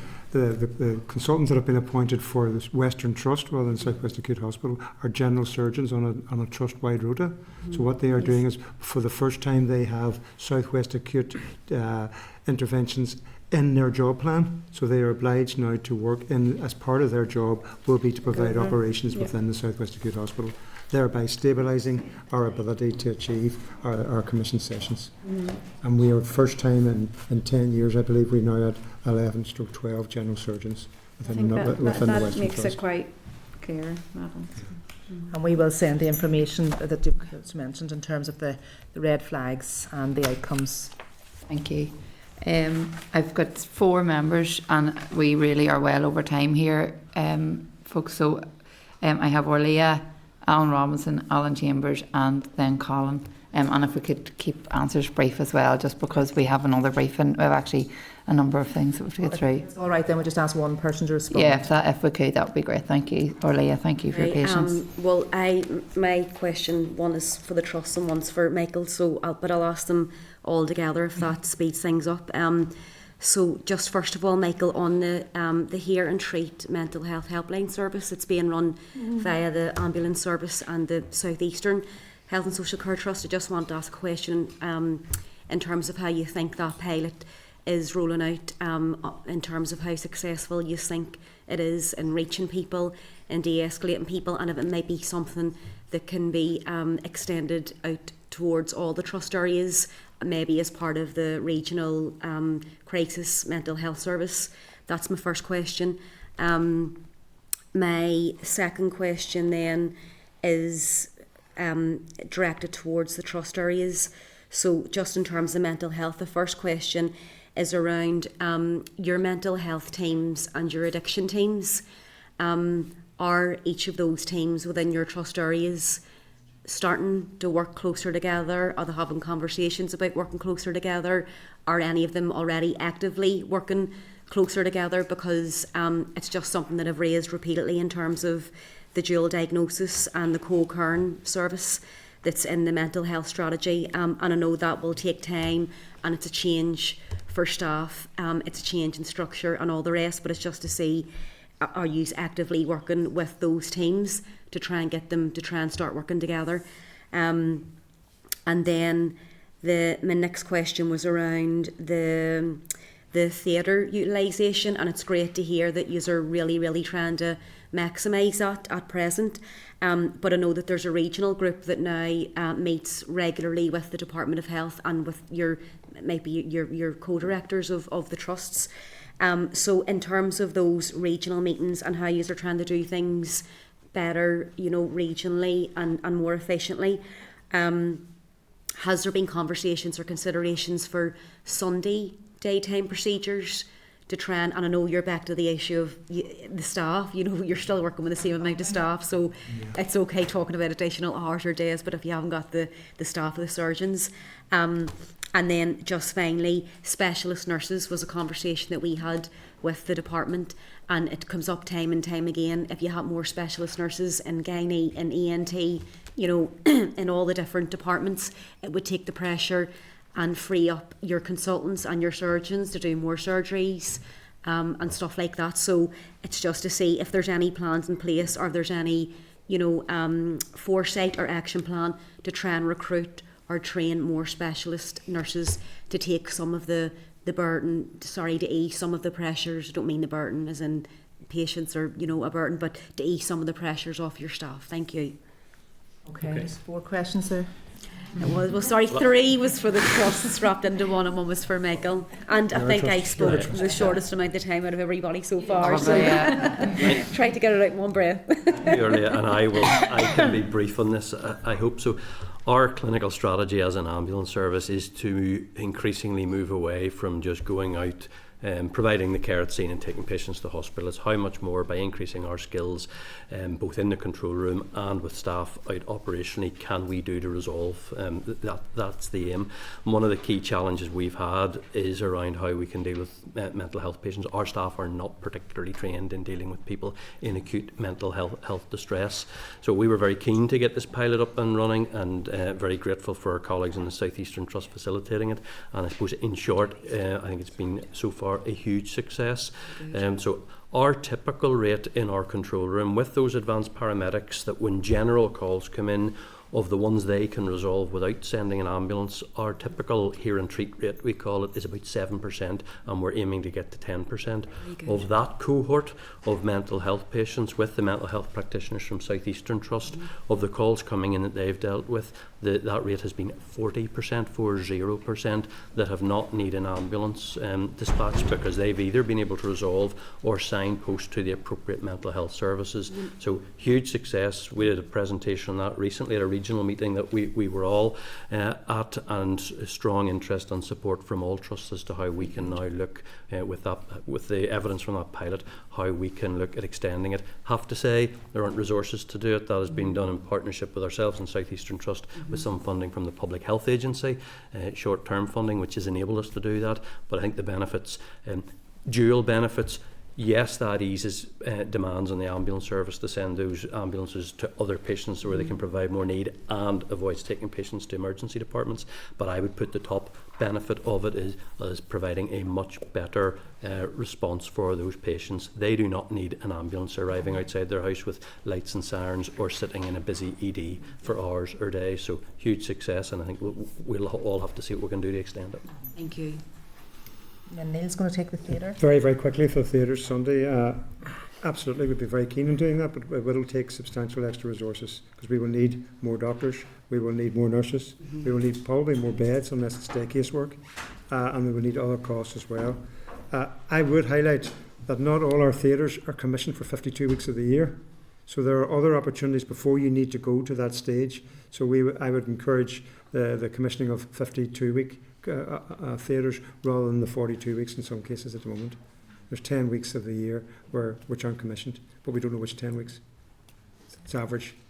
Okay. And in relation to the mental health and addiction services, absolutely, our teams are working much more closely together, and also you'll be very aware in terms of looking at new models of providing support for people with addictions, more so in community, and then also having residential support if available. So there is a lot of good work happening in that space.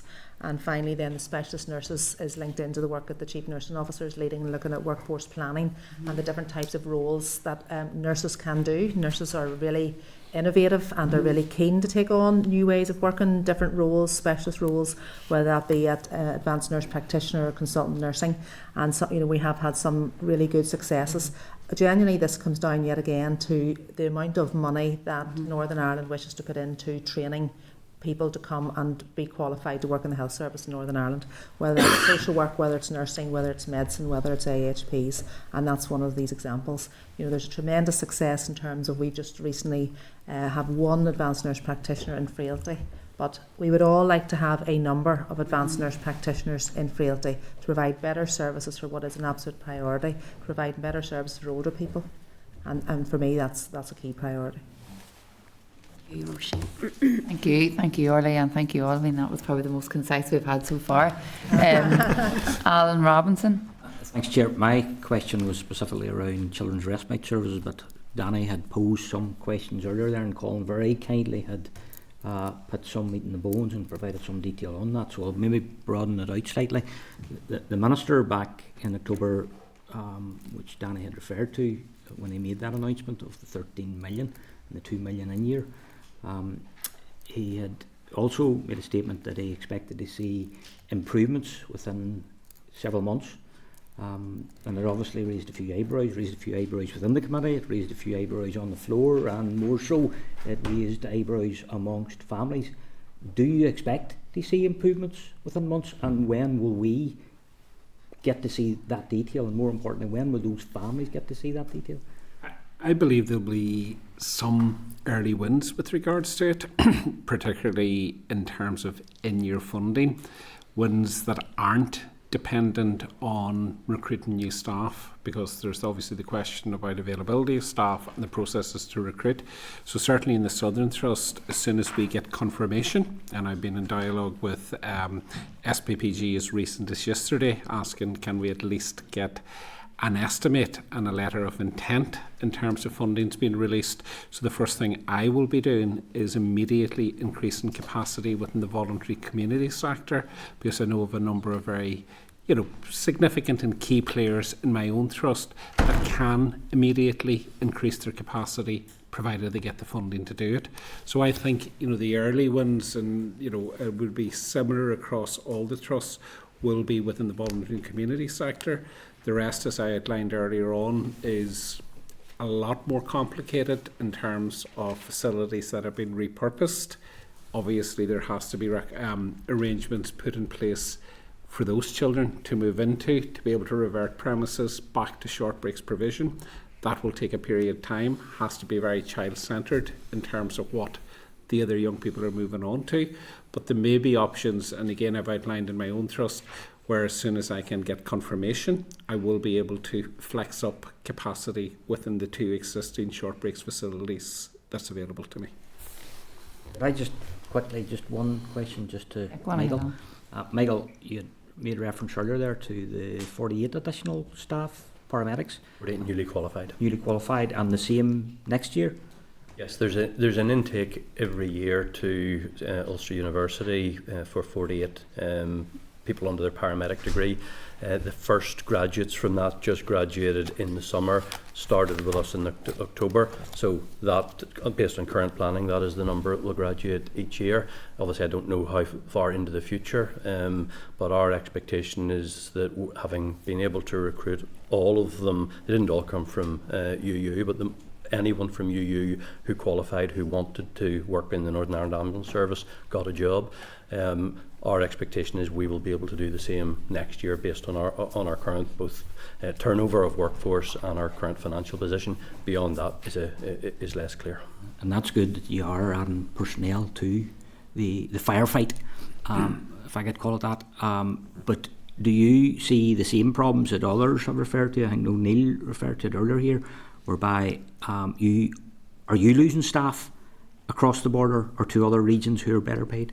It's not a particularly significant issue, partly because the registration is different north and south. In fact, that in itself is an issue for us, because we do cross the border every day of the week and vice versa to respond to calls, but actually from the registration does not apply. Now, whenever we need to do that from an emergency situation, we believe that's covered, but to do it for any planned work, such as the transfers where we do take children to Dublin, etc., that is an issue that I have written to the department about in relation to we need a resolution. So it's not, unless our staff go and get dual registered, they cannot easily apply for jobs in the National Ambulance Service in the south and vice versa. So we're not seeing an awful lot of movement.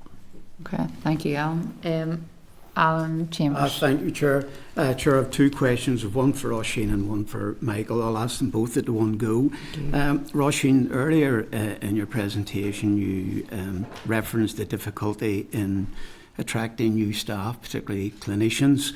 Colin mentioned about the difficulty with gynae, and Neil will be well aware of the difficulties in the past of general surgeons for the SWA hospital. There's a political debate around the duty of candour. with two choices. There's the organisational duty of conduct, which is in place in the rest of the United Kingdom. But there's a debate in Northern Ireland about having an additional duty, and that would be an individual duty of conduct, and with some people calling for criminal sanctions to be tied to that. So my question is, even in the short term, is that going to make it more difficult to attract professionals to come and work in Northern Ireland? And the question for Michael, Michael, you referenced there about Category 2, 49 minutes it takes when the target is 18.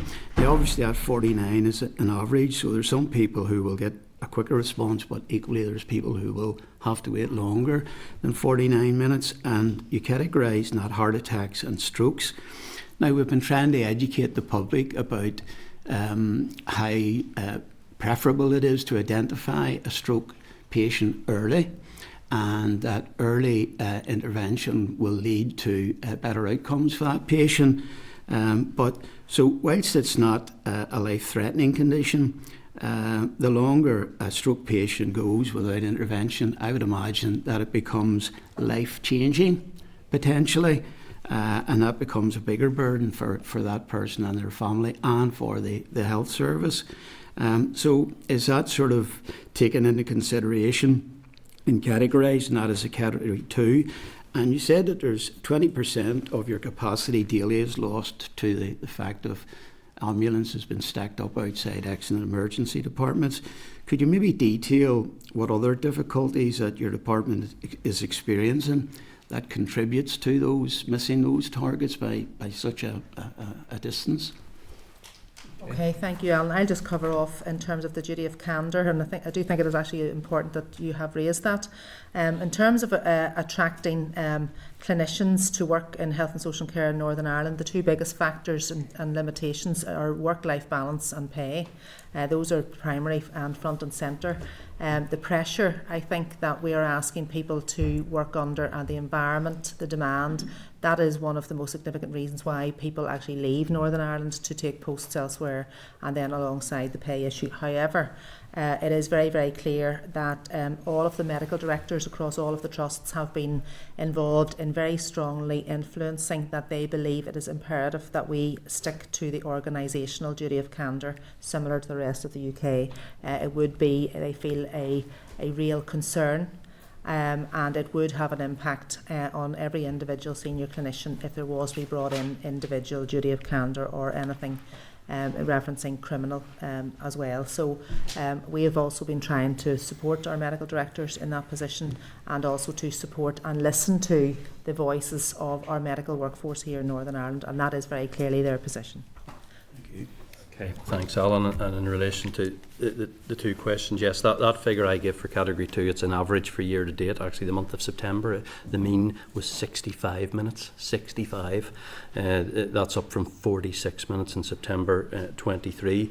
So the model that we have for categorising calls is consistent with the model across the rest of the UK, and it is right that it is only that very small percentage, about 6 or 7%, that are genuinely immediately life-threatening in order to be able to address those.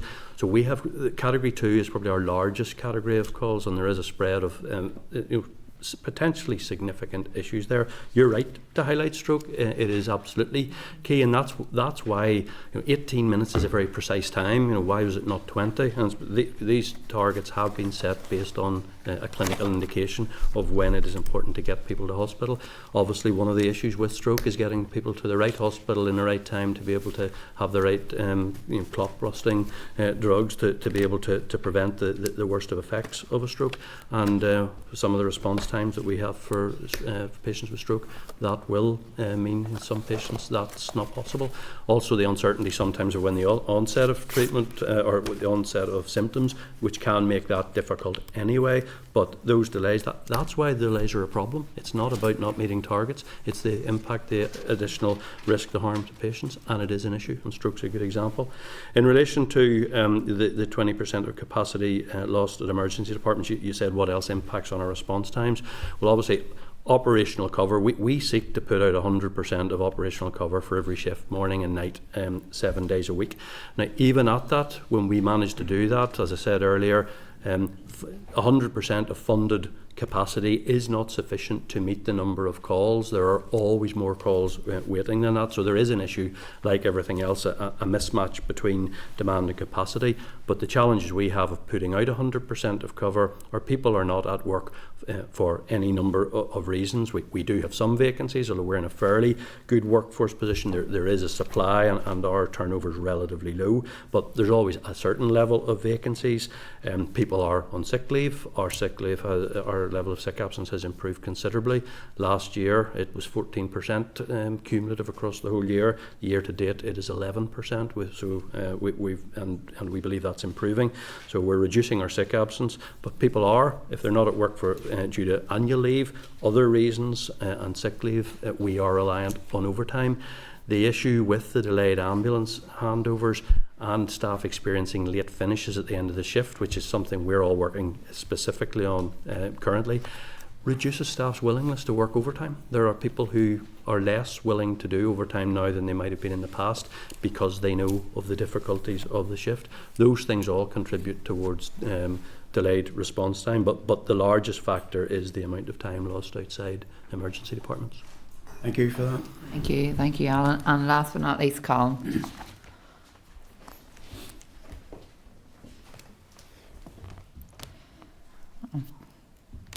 That's you now. Thank you very much. Sorry, I wasn't in control of the mute button there. Thank you very much, Chair, and thank you to the panel. I'm not a cynical person, but it's a bit surprising that there was an embargoed or ministerial statement given to us, embargoed to 1 hour to just before your presentation, which detailed from the Minister and Department all of the cuts that you have had to make over the last period of time. And I think there is probably an emphasis on us maybe asking some of the questions with the detail that's in that paper.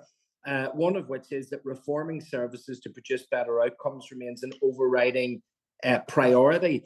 And I was just wondering, from your own perspectives, from the department through to SPPG, through to trusts and through to services on the ground, is there a coordinated, wholesale and meaningful engagement in terms of transformation? And if so, in which year do you think that we will achieve it, whereby our services will be stabilised and back to normal? Okay. Well, I'll try and give a general overview in relation to that.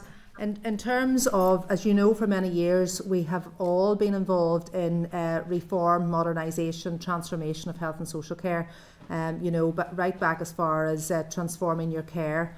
And where at that point in time, almost 10 years ago, there was a dedicated ring-fence pot of funding allocated for transformation. And then we made proposals that we felt would have the greatest impact. So, that has been successful to a certain level.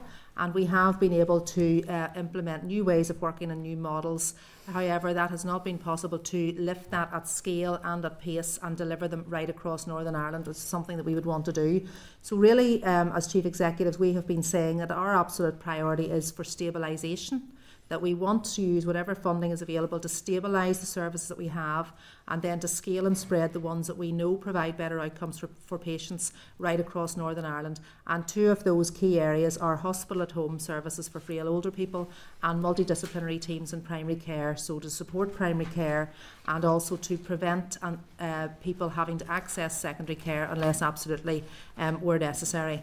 You asked then about, is there work ongoing? So the reform is taken forward at regional level across a number of different oversight groups. So there are dedicated oversight groups for cancer, for mental health, for elective, for social care, etc. And there are a number of collaboratives with work streams associated that everybody's taken a part in. So round the table you do have DOH, SPPG, you do have trusts. And some of those will take, more medium to longer term benefits, but also there are some early wins coming through in terms of different ways of working. And you can see very clearly where we have been able to move forward. For example, like the MDTs, it is really, really delivering, and they are preventing unnecessary hospital avoidance. The other thing I would want to draw attention to is, we're about to go out with a public consultation. DOH are going to lead on the hospital network reconfiguration. And again, that is a key part, that is a key building block in terms of the model, the overall master plan or model for our hospital network across Northern Ireland. So, I know you do say that sometimes you might be seen as a cynic, but for example, in my organisation, we have already been able to deliver the hospital reconfiguration, and the model will be similar and to different extents across other organisations. So everybody's been on that journey already. So whilst that document sets out the status quo, as in this is how the hospital network looks today, it also gives us a framework and an umbrella for how we might continue to evolve hospitals. So if you look at Northern Ireland very briefly, our regional services being provided primarily through the Belfast Trust. There are also regional services provided in Western Trust and South Eastern Trust, and there is a very clear approach to regional services. 5 big area acute hospitals already established, supported by our local hospital network, and that really is the model for which we feel that we can provide safe, clinically appropriate and sustainable services going forward. And it's recognising that every hospital has a part to play in Northern Ireland, but they might have a different part to play. And I think that is really, really important, that as elected representatives right across Northern Ireland and to the public, that we do have one consistent narrative and message to be able to inform people where they will receive their care in the right place, the right time, and receive the best clinical input. So the piece around transformation, in the context that we are in currently, we've already been aware of all of the challenges, the demand outstripping capacity, the availability of workforce and money. The priority needs to be stabilisation, addressing waiting lists, addressing mental health and tackling inequalities, of course, and as part of that will involve transformation.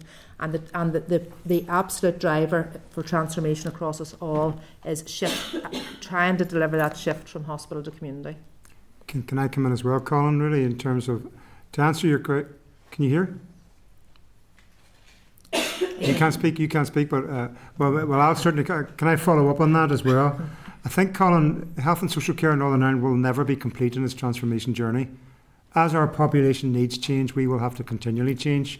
I'm not going to repeat what Roisin said. Roisin's absolutely right in terms of the transformation journey we've already been on. But I also want to say we've been also transforming our workforce. The work that we've done in Northern Ireland on nursing is the envy of every jurisdiction in the UK and indeed Republic of Ireland. 18 months ago, the health and social care in Northern Ireland was wholly reliant on off-contract agency nurses to the extent of £136 million. We've reduced that by 121 million forecast this year. So we have replaced that by substantive nursing staff and on-contract nursing. And what does that really mean? It means we were able to buy more nurses for their same money, but also take resources out of our nursing costs. But also we're able to stabilise and sustain our nursing workforce into the long term. So we've been able to absorb, in most acute hospitals in Northern Ireland, there's been about approximately 5% increase in occupancy levels in the last 12 months. We've been able to absorb the nursing cost of that without an increase in our deficits. In times gone by, we would have actually increased our deficits through the year, and we would have to come back to the executive for more money on that. As a result of the department and all trust leadership have stood shoulder to shoulder. Minister made announcements we were going to end this, and we've delivered it, and we've delivered it really, really well. We're moving on now to medical workforce. That's going to be a lot more tricky. It's going to take a bit longer. We believe it'll take a number of years. But by consolidating our workforce and making our workforce sustainable, I think that will really, really link into our transformation. I appreciate that, and I absolutely do not envy the jobs that you have to do. I think what's key from this is the fact that you are talking about stabilisation when we have an executive that's talking about transformation. The transformation that's coming from the executive is resulting in less budgets for you, which I think is forcing your hand and making it more difficult to stabilise. And I think that there is a circle there that we're not going to be able to square. But I do think it's key to hear from you that it's about stabilising is your key priority. Because I don't know, while you're stabilising, to have politicians asking you to transform and to do it with less resources is reasonable. And I think that will lead to some interesting conversations and debates going forward. But thank you very much for the presentations. Thank you. Thank you. Look, thank you all, and we are well over time, and I appreciate this has been a heavy session for all of you as well, but we do really appreciate your time. As you can see, everyone has lots of questions, so I hope it's been as useful for you as it has been for us, and safe home, because I know it's... Thank you. Thank you. Okay, members, grateful to everybody that did respect the time frame, but for the next section, because I'm very conscious we have a number of officials waiting for briefings here, I'm going to keep it very, very tight. And it's one question each, and if anybody wants to ask a question, can you indicate at the earliest possible stage, because as we move through there, we had more people indicating, and it wasn't fair then on people waiting. So the next section then is that we have officials from the Department of Health on the October monitoring. Members will have received papers, as others have alluded to, this morning with more detail in relation to this as well, and I can refer you to page 83 of your pack. So just to welcome Bridget Worth, Director of Finance, Danielle Mallon, Head of Financial Management, Prita Miller, Investment Director, and Linda Carter, Head of Capital Resources Unit. And can I apologise for the significant delay today in having you having your briefing. So we have had a number of papers. I'm going to keep this as brief as possible. So if there's anything you wish to add to that, and then I'll open up just for questions, if that's okay. Okay, thanks, Chair. Thank I'll you. keep it brief. I know we have got limited time. As set out in the paper you've received, the Department entered October monitoring with a pressure of 450 million. 130 million of this was required to meet the shortfall on the cost of delivering existing services, with the remaining 320 million required to meet the cost of pay increases in line with those offered in England. We've received an allocation of 350 million, which is 100 million short of the amount we needed to fully meet all our pressures. As a result, the Minister hasn't been in a position to offer a pay uplift to the trade unions that fully aligns with their counterparts in England, and the unions are at the moment considering the offer that has been made. The Department and the wider health service are also re-examining our financial position to see if there is anything further that can be done to bridge the gap.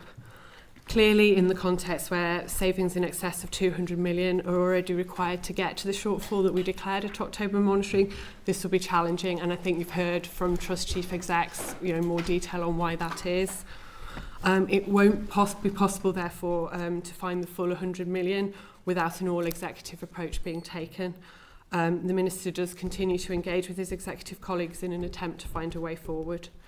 I'll hand over to Prita on that note to give you an update on capital. Brilliant. Thank you, Bridget. Look, I have very little to say. You've details of the bids we submitted. Sadly, we got no funding towards those, so it's a matter of we remain confident that we can break even this financial year, but it becomes a question of reprioritising and looking at what needs to be funded in priorities. So basically working through that.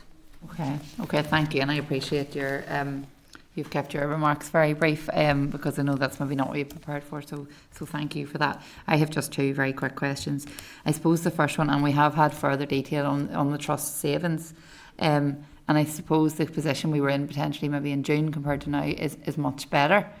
I do recognise there's still significant challenges, but I think it has to be noted that a significant allocation has been provided to the department. So we are aware the trusts are making their developing their formal recovery plans in terms of any additional savings. Have the department any sense of what that will look like and what that will mean then in terms of the impact across the health service? So are you talking in terms of recovery plans into future years? Yes. So we're in the early stages, I suppose, of that process, because if we're going to do that properly, it will take time, and it may be that we have to set a 25-26 budget before that process is fully complete, because if we're going to look at a proper recovery as opposed to a contingency position, which is where we've been in this year, we will need time to develop those plans, because what we want to do is look at how we change, how we deliver, so that we're talking about delivering things differently rather than delivering less. Yeah. So I think we have to recognise that. There've been some early drafts come in, but as I say, that there's a lot more work to be done, I think, before we will be in a position to share detail on where we are with that. Okay, my second question is just very quickly for Freda, because I know your budget hasn't changed. But I'd mentioned the community treatment centre in Uri the last time we were here. Yeah. I've made aware it's potentially waiting to be signed off at this stage with the minister. Is that correct? No, it's not with the minister. Okay. It is actually the trust actually working through the revenue affordability of this scheme. So that is becoming a bigger and bigger challenge for us. But they're basically still working on it. I know they're aiming to start design works in January 25. So as soon as they've worked through that with commissioners, we would get basically a sign off from the commissioners, and that would enable us then to take that business case through to approval. Okay, and you don't have a time frame then on what? Well, January 25 is when they're looking for it to be approved and start their design works. That would give them the authority to do that. Okay. So. Okay, I'll maybe keep in touch with you directly on that even outside, but yes, I had been made aware that it's potentially sitting with the minister, so that's concerning. That's not. It's more challenging than that. It's more challenging that I think where that message might have come from is because there was some weight, in terms of looking at an overall capital plan. But the issue with that is we don't have any sight of future budgets at this point in time. So we keep lines of communication open with our commissioners and our trust colleagues on that, and we have said this one just needs to progress because it's been identified as a priority.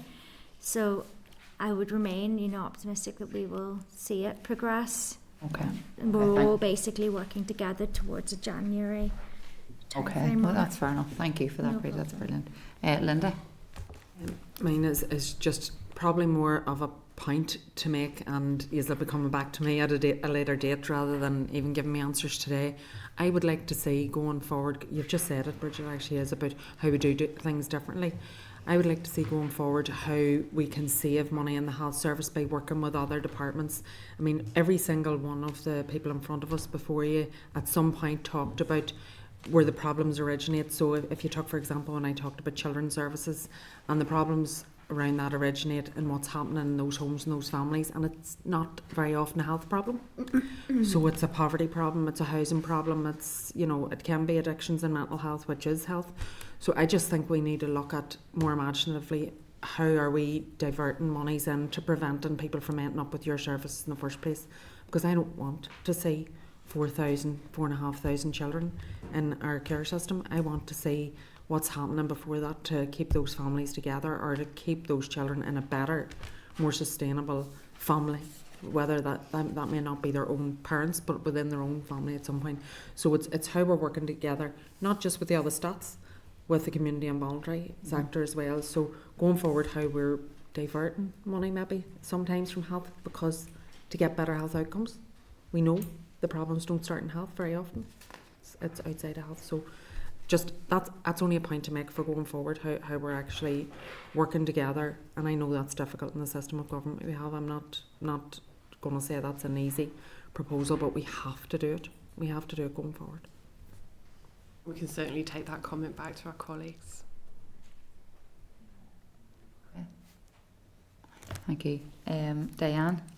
Thank you.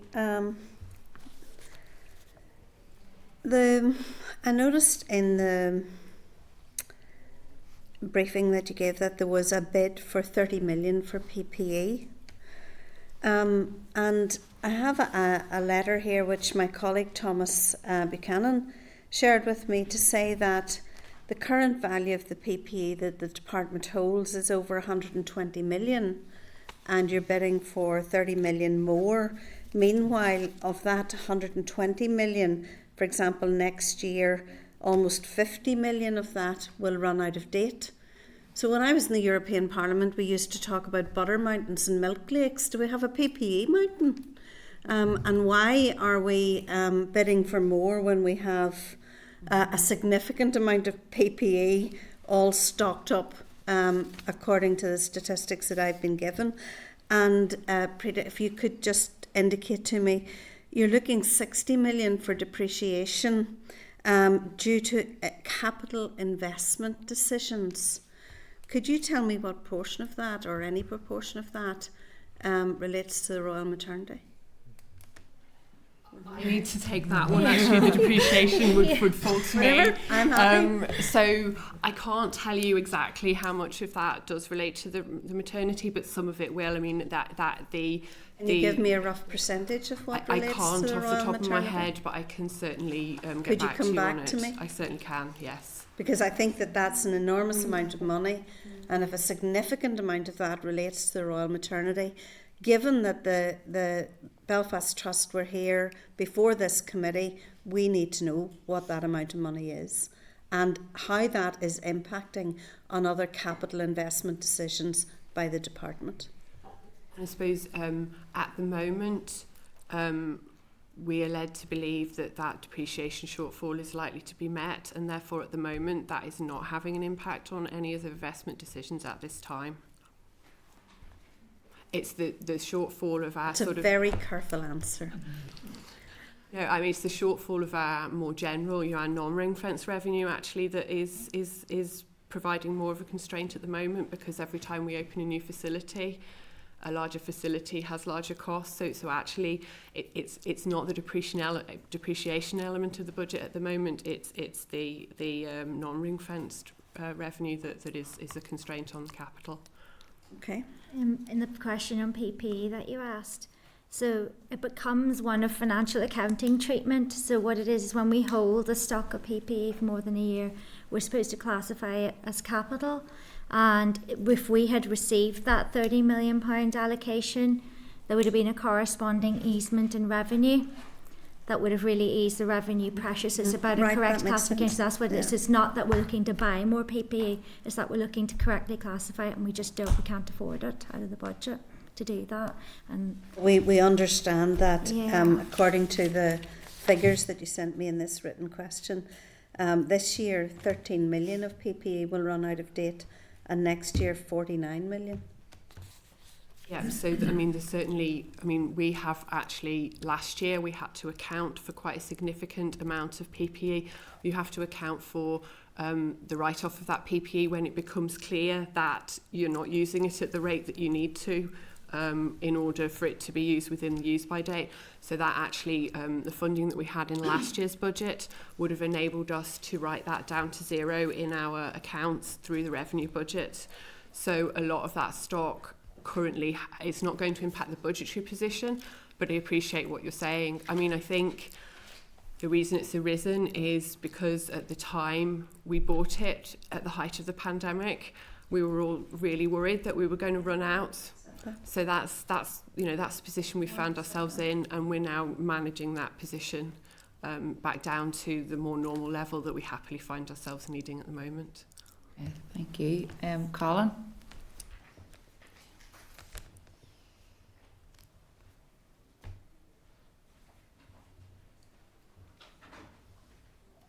Thank you, Chair, for that, and thank you for the update from the panel. I know the people have, and I've said this before, people often say, and rightly so, that those in the front line of health services are in the firing line and do the hard work, but I also think you should be acknowledged for trying to make all the figures in the budget stretch round and work as well. It's always very difficult. And while I know you're here to talk about the October round, I'm just wondering, are we starting at this stage to look to next year's budget? In terms of, whilst I know we may not be able to know how much we're going to have next year for the budget, have you been doing an exercise of working out how much we need? And in terms of even a percentage, like how much more will you need next year to stand still? Just so that we can start to prepare as we work towards budget setting process, that's what we're looking out for. Yes, so we have started to look at next year's budget, both in terms of revenue and in terms of capital. We have made a submission to the Department of Finance. It's complicated at the moment by the fact that when we made that submission, we didn't know what we were going to receive in October monitoring. And so we kind of need to reassess where we're at with that as a result of October monitoring. But we do generally find, and I think Maureen alluded to it earlier, that the increase from one year to next to kind of give us that standstill position is normally around about the 6% mark, and that would be when pay inflation is running at 2%, which is obviously not something that's been happening in recent years. So that sort of give you a bit of a flavour of where things are, but obviously we're also working with the trust to see how much savings potentially could be delivered towards that. And again, that's very challenging given how much they've delivered this year and given that some of that isn't necessarily repeatable. I don't know if you want to say anything about capital. Sorry, Colin, not to cut across you then, very briefly on capital in terms of just our programmes and projects that are on the ground, we would need 386 million. So compared against, an allocation this year of 395, so you can see that we're getting very little additional funding to take forward new projects. And what that means is our estate that's crumbling continues to deteriorate. We really need the investment to actually affect a change. Okay, that's great. Thank you, Chair. Thank you, panel. Thank you. Danny. Yep, thank you, and thank you for your presentation. I'll be very quick. Just obviously the 200 million savings over here is good to see, and as you mentioned, some of that will be recurrent and some will not. Do you know roughly a split of how much that might be able to be seen in upcoming years? So I suppose the expectation we've set of trusts is that even if the measures that they've implemented this year are not recurrent, our expectation would be that they will be looking for something that could replace that measure into the following year. Mm-hmm. Now, we're still at the early stages of working out how feasible that would be, but I think that would be my sense of, at a minimum, what we would need to see in order to keep driving forward in terms of sustainability. So you'd be looking for and expect another £200 million worth of savings? No, sorry, I would be looking for the 200 that's been delivered this year to be delivered again, and then we will be talking about what might be delivered on top of that. Thank you, Danny and Nuala. Thank you. I think I got a bit confused there with that question, but I'll maybe follow up after. But I wanted to ask with regards to, and I know I completely respect and understand with negotiations that you don't know where they are at all times and confidential nature of that. But notwithstanding that, should things go to plan, where can we kind of look to in the forward trajectory of finances and bidding for the January monitoring round, which may not be quite significant, but okay, hopefully vaguely understood your question there, sorry. So where are we generally in terms of this year's budget and what we might expect for the rest of the year? If things were settled, so I'll just put it simply, if things were settled in terms of the current agreement or arrangement, well, I can't say agreement, it hasn't been agreed, what would the shortfalls still look like, or is it about balancing the books at that stage, or are we still looking for more money for health? At what point will we be able to balance the books? That's essentially the question. Okay, and I think there's a number of different answers to that. So, at the moment we are in a position where it is possible to balance the books. Doing that will require us to make an offer to the trade unions that fall short of what the colleagues in England have offered. So it is physically possible to balance the books if our offer on pay falls short of what our trade union colleagues expect. In order to fully meet their expectations and balance the books, 100 million is the starting point, but as I said in my opening presentation, we're looking to see what we can do to bring that number down.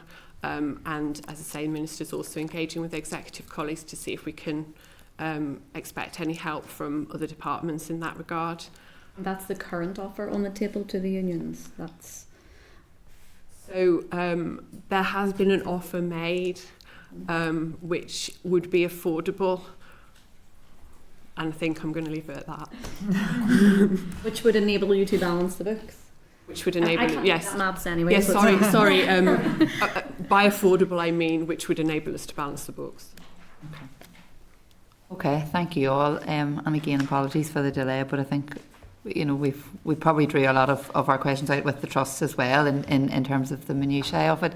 But I suppose any follow up we can do that with you as well. So thank you very much. Okay, members, thank you for that. Our next item then is an SL1, and it's the SL1 Human Medicines Amendment Modular Manufacture and Point of Care Regulations 2024. If I could refer you to the SL1 at tab 7, page 304 of your pack. And we have officials in attendance. I'll just give it a wee second. This session will be covered by Hansard as well. So,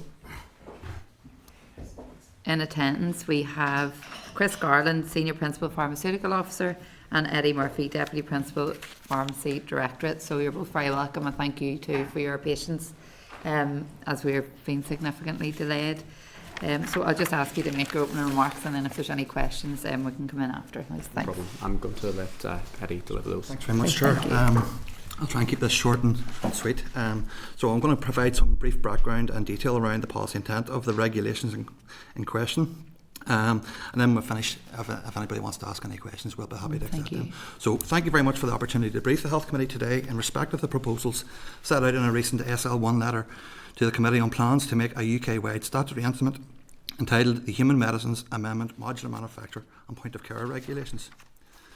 As the Chair and the Committee members will be aware, the Human Medicines Regulations, or as abbreviated the HMRs, govern the arrangements for the licensing, manufacture, wholesale dealing and supply of human medicines for human use.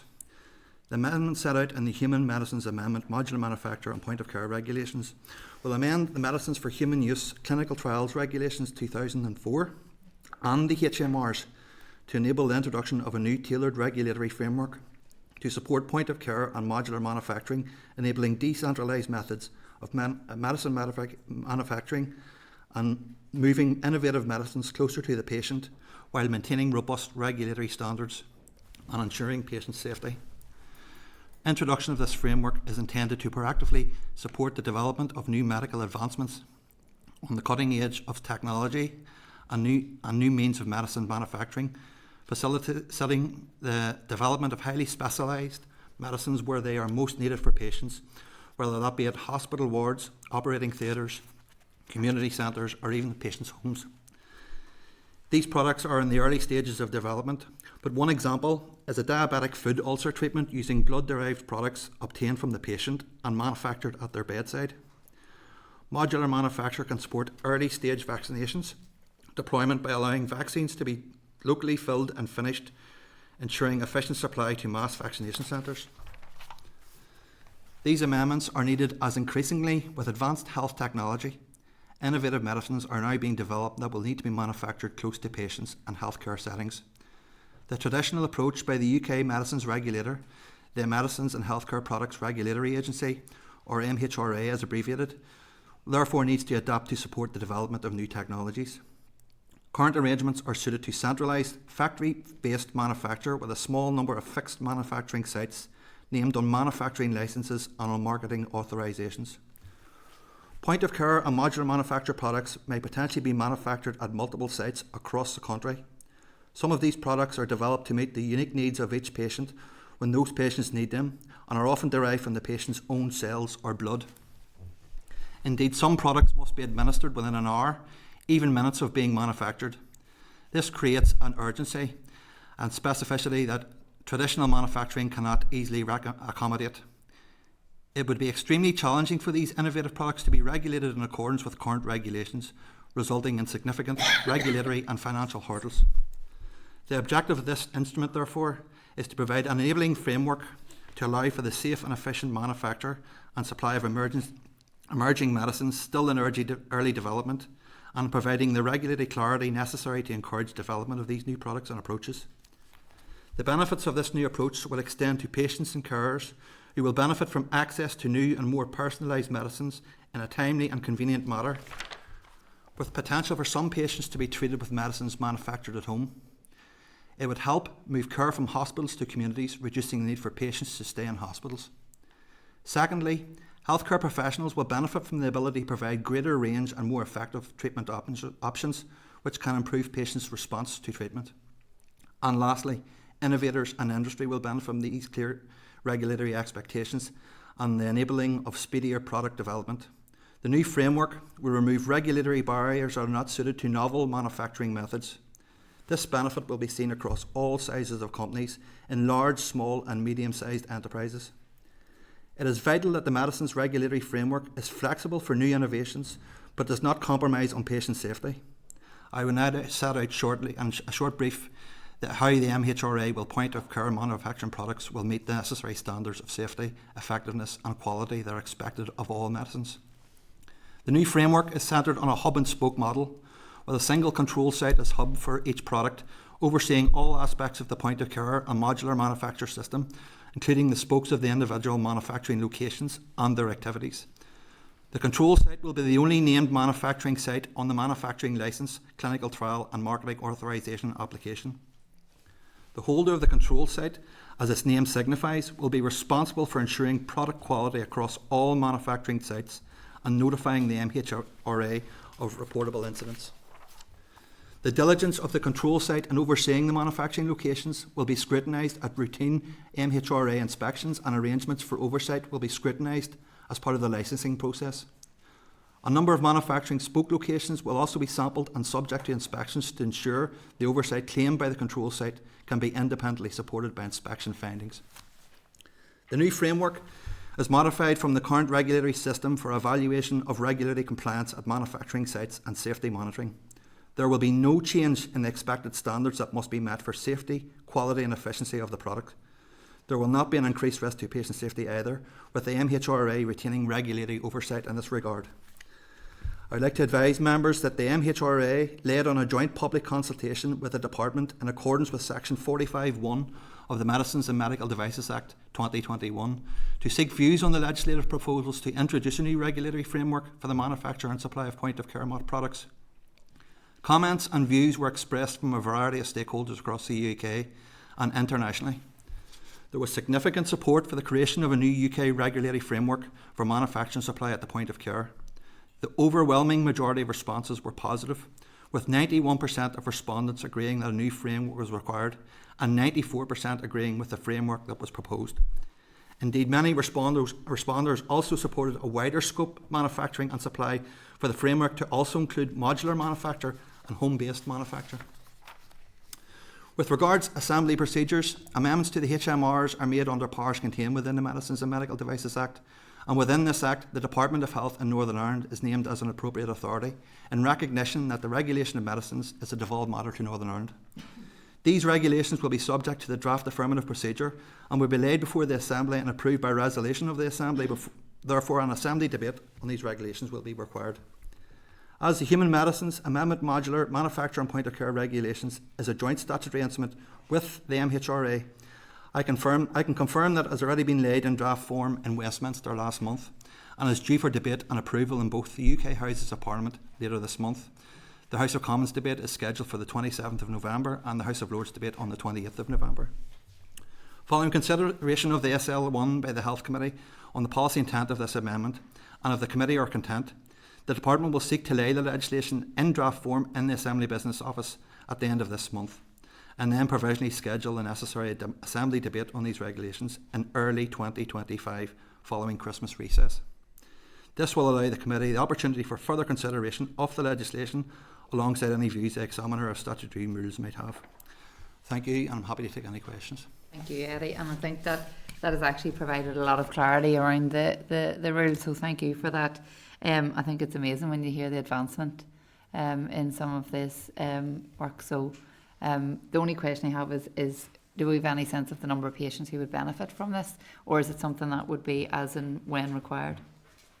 If you know what I mean. So this is an enabling framework, and it's intended to incentivise industry and provide a supportive regulatory environment for the development of new products. In terms of the number of patients who will benefit, we expect that will be quite small in the beginning, because these medicines will still need to go through the normal stages of clinical trials, manufacturing, before licensing, and then before any decisions around health service access. So these are products at the minute that are in the early stages of development, so it's likely to take a few years before we start to see these becoming available.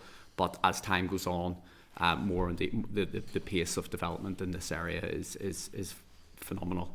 So we will see over time more and more patients hopefully benefit, and particularly patients who at the minute have limited therapeutic options in terms of particularly rare diseases and things like that. So it's potentially transformative.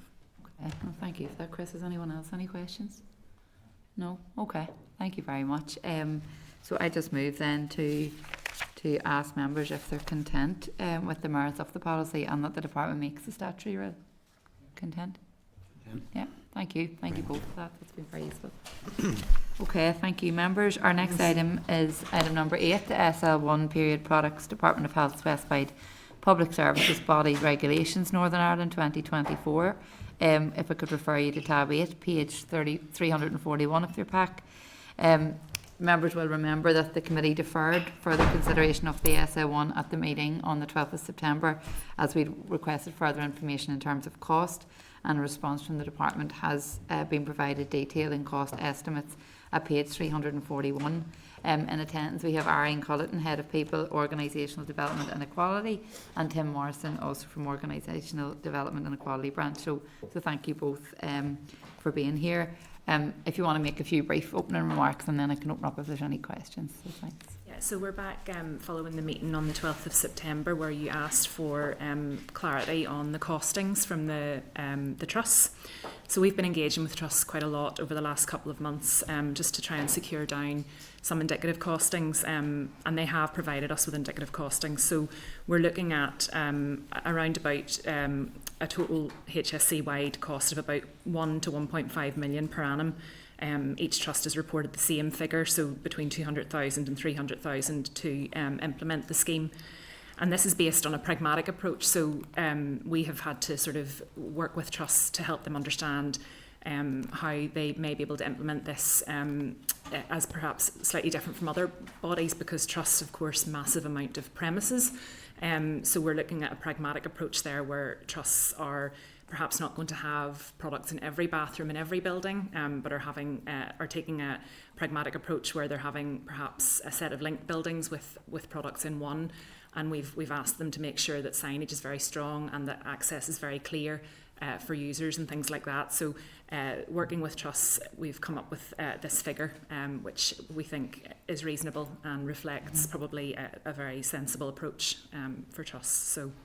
Okay, yeah. Thank you. And I should have said again, apologies for the delay. I know everyone has been waiting. But has anyone any questions in relation to that? Diane? I just ask one. So as you say, the figures are indicative, but they're also a huge variation. So 200,000 to 300,000 is a significant difference, and 1 million to 1.5 million is a significant difference. And if the costs were to rise, how would that be funded? I mean, the potential is that they will rise very, very significantly from those figures. I'm never clear about how you do make decisions based on indicative figures, because I don't know what they're based on, and they seem very wide to me.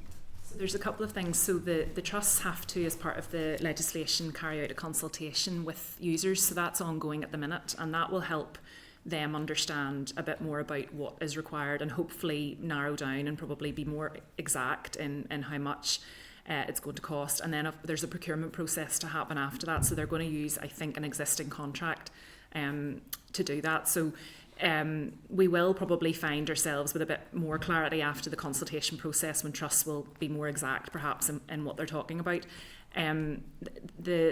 The bid that's going in from the department as part of the budget exercise for 25-26 will include the cost of period products for trusts. So it'll be based on that figure, unless it becomes more clear, in which case we will refine that. But they seem to be quite certain that this is the range that they're working in based on what they know. So we just take them at their word for now, and then once the consultation is complete, we might have more clarity. I'm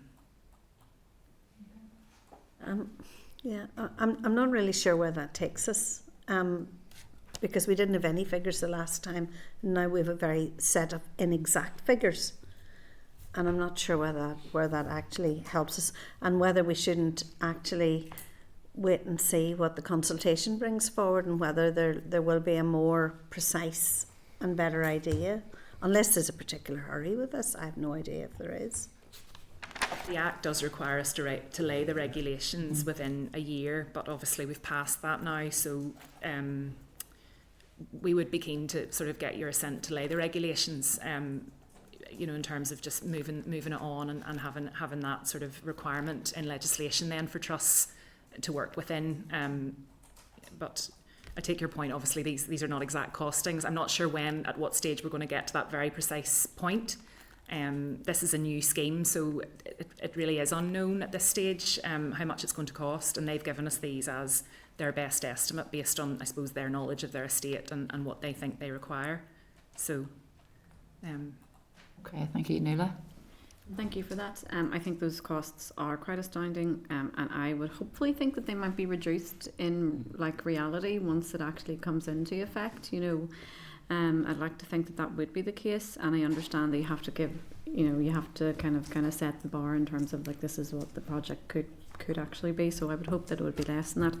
I think given that we have moved on in other departments and then the regulations and the amount of women that visit healthcare facilities for healthcare reasons, I think the onus is on to delay the regulations for the department. I think it's important that we do move forward. It would look really daft if the health department hadn't actually moved forward whilst all the other departments, but yet it is a women's health issue, you know, and it also helps, you know, address other issues that women face with regards to actually being able to financially afford products. So I think it is important that we do move on. But thank you very much. Thank you, Danny. Yeah, just a quick question. I think it's a great scheme in addressing period poverty. Obviously, it's something that, you know, we should all support. Just a question just about trends. This has been implemented, as we highlighted the previous time that we had a briefing on this. This has been implemented in other areas in the UK. Is there any assessment of the trends in the other areas where it has been implemented? Did it go up, go down from initial estimates and from usage? Well, we've left it to the trusts to advise us on that, so that would be something that they may have looked at as part of this.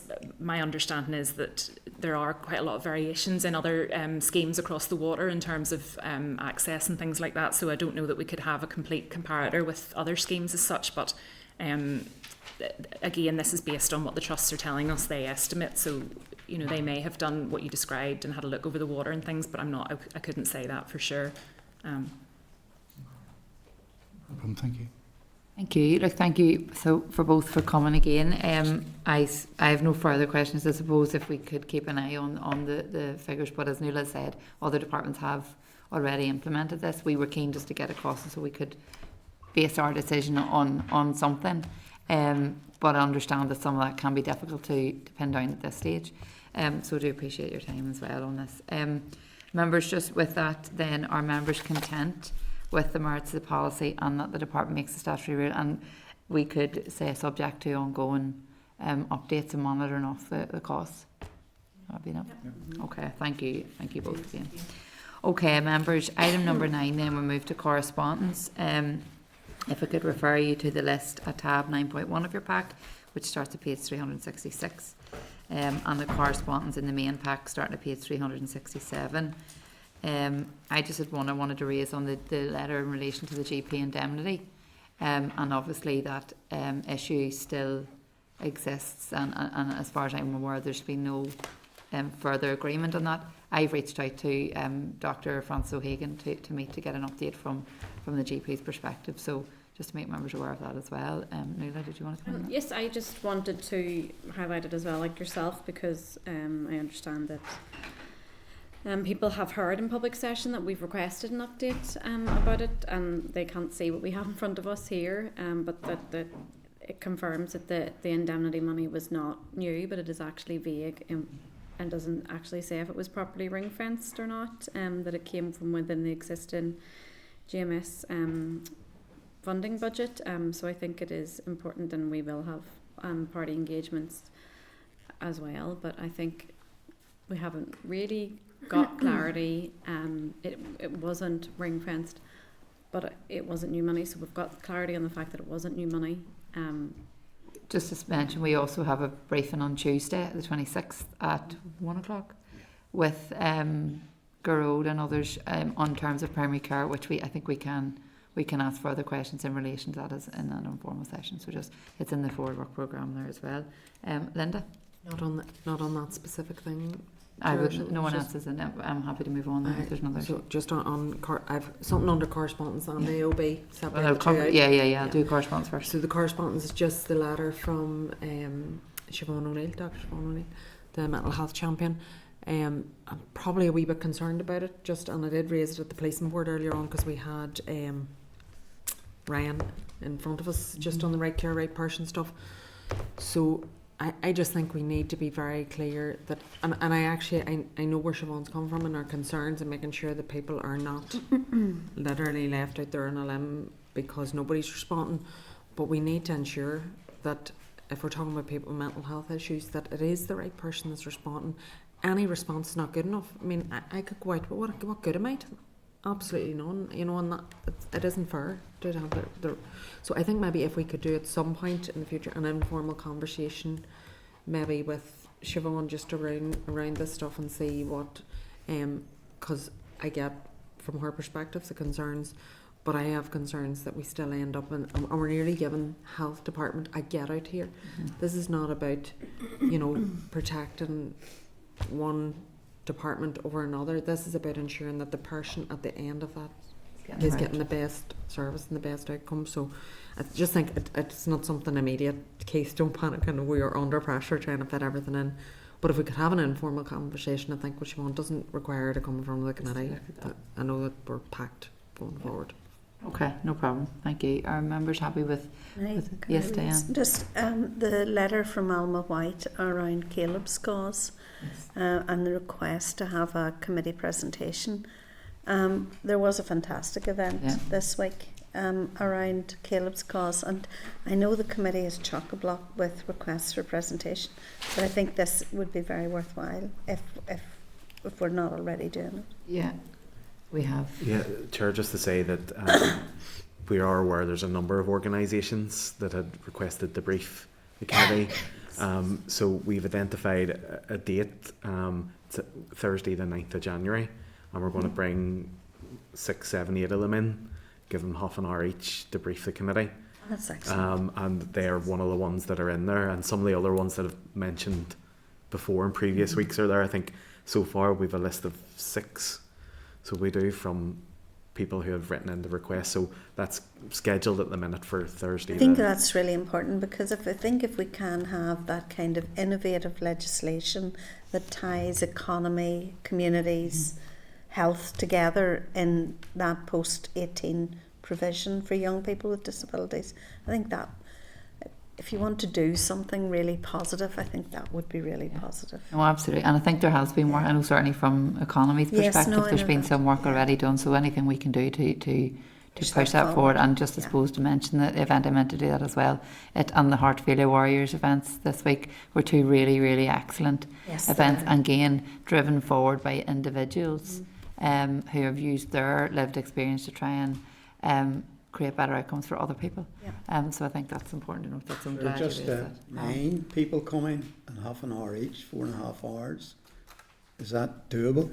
We've done it before. We did it in July with a number of organisations. Pack lunch with us.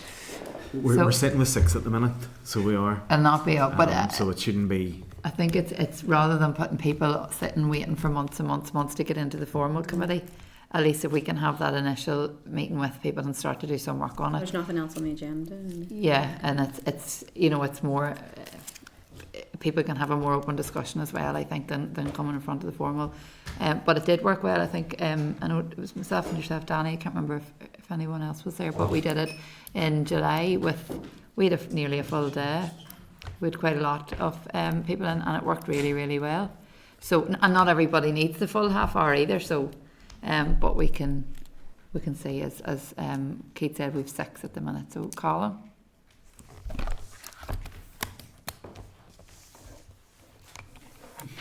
Thank you, Chair. I suppose maybe it's just about containing ourselves in our questioning.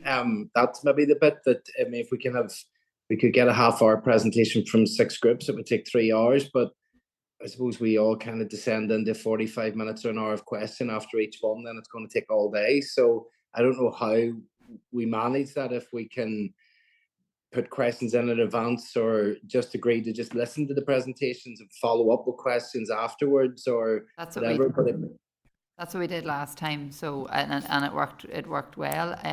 Again, I mean, as today, I asked people to keep questions brief. So we will be more time limited, and it won't be able to run on because you'll have another group sitting waiting to come through. So we can work through that. Nuala, did you want to come in on something? In AOB. Okay, so if Linda and then yourself. So just before we move on to AOB, are members content then with the suggested actions on the remaining list? Thank you. So item number 10 is the forward work programme. There is a draft forward work programme in your meeting pack of page 471. If I could just ask the clerk to come in to speak to that. Thanks, Chair. I'll be really quick in this. I appreciate the next couple of weeks are quite chock-a-block with stuff you've going on outside committee, but then there's this stuff as well. So again, apologies for that, but there are a few briefings going on. So on Tuesday we have a briefing from Director of Primary Care. It's in the Senate, so it is at 1 o'clock on Tuesday, and we can cover issues such as NDTs, the indemnity, and there's something else that's just going out of my head. There's one other issue as well around GP services as well, that will be covered. Then the following Tuesday we have the informal session with the Patient Client Council group on SAIs. So that's the group that's informing the SAI framework. And also just to flag up that we have scheduled in a visit to NI Hospice and the Children's Hospice on the 5th of December in the morning. It's a 2-site visit, so we're going to both the adult hospice and the children's hospice. Again, I appreciate it's not always ideal on a Thursday morning, but that was the best date for us to do it, and with all the other stuff that's going on. So on that day, then our meeting will be after. We will have a slightly shorter meeting after, because I appreciate we'd be out most of the morning. So that day there will only be one briefing in the afternoon, and we might start a wee bit later, maybe at 2:30 on the 5th, just to allow members a chance to get back in and get lunch and things like that. And the only other thing I was going to mention, Chair, was we are working on an event in March in relation to some of the organisations and families that have got in touch around respite care.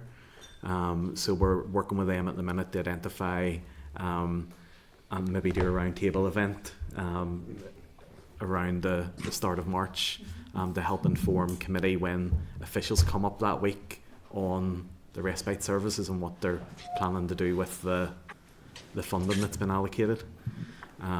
So again, that's just to sort of put it on just to let you know that's there and is being organised.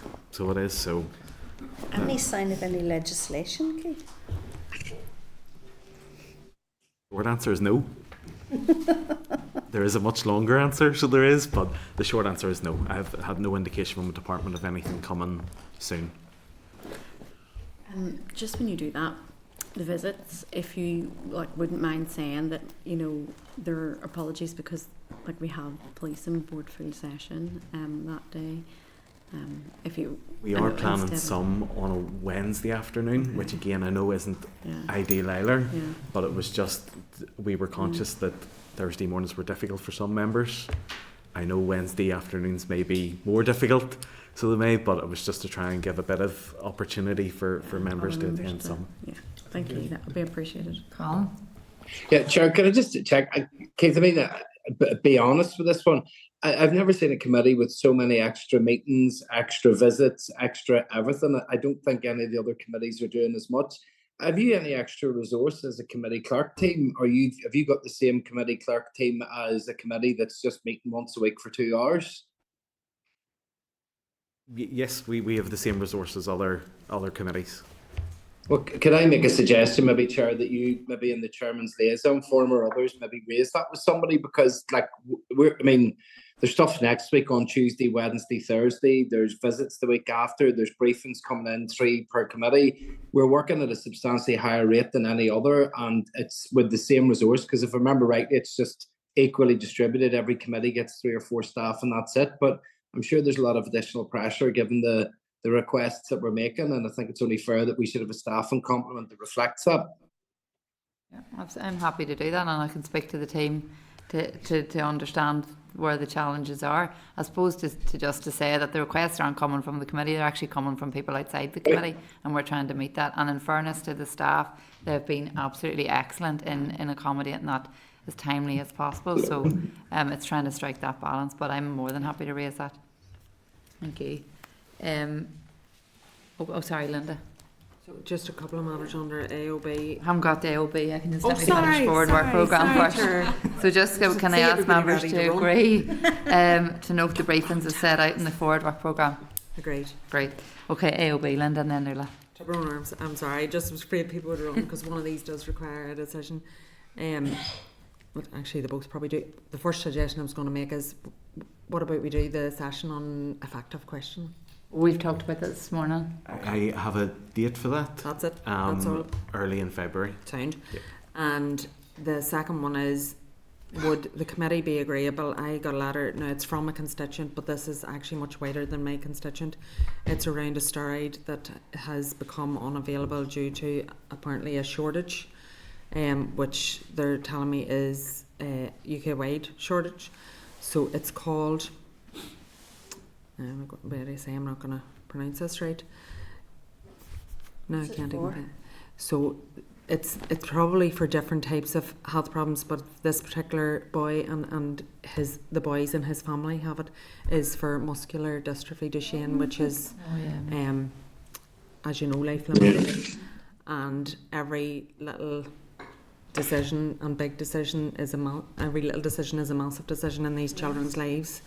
So it's deflazacort, and if we could write to the minister and just find out, is there anything that can be done? I don't know if there's anything that can be done if it's a shortage and it's outside of the control, but if it's not, if we can find out, and if there is a shortage, are there people who specifically would need this particular steroid?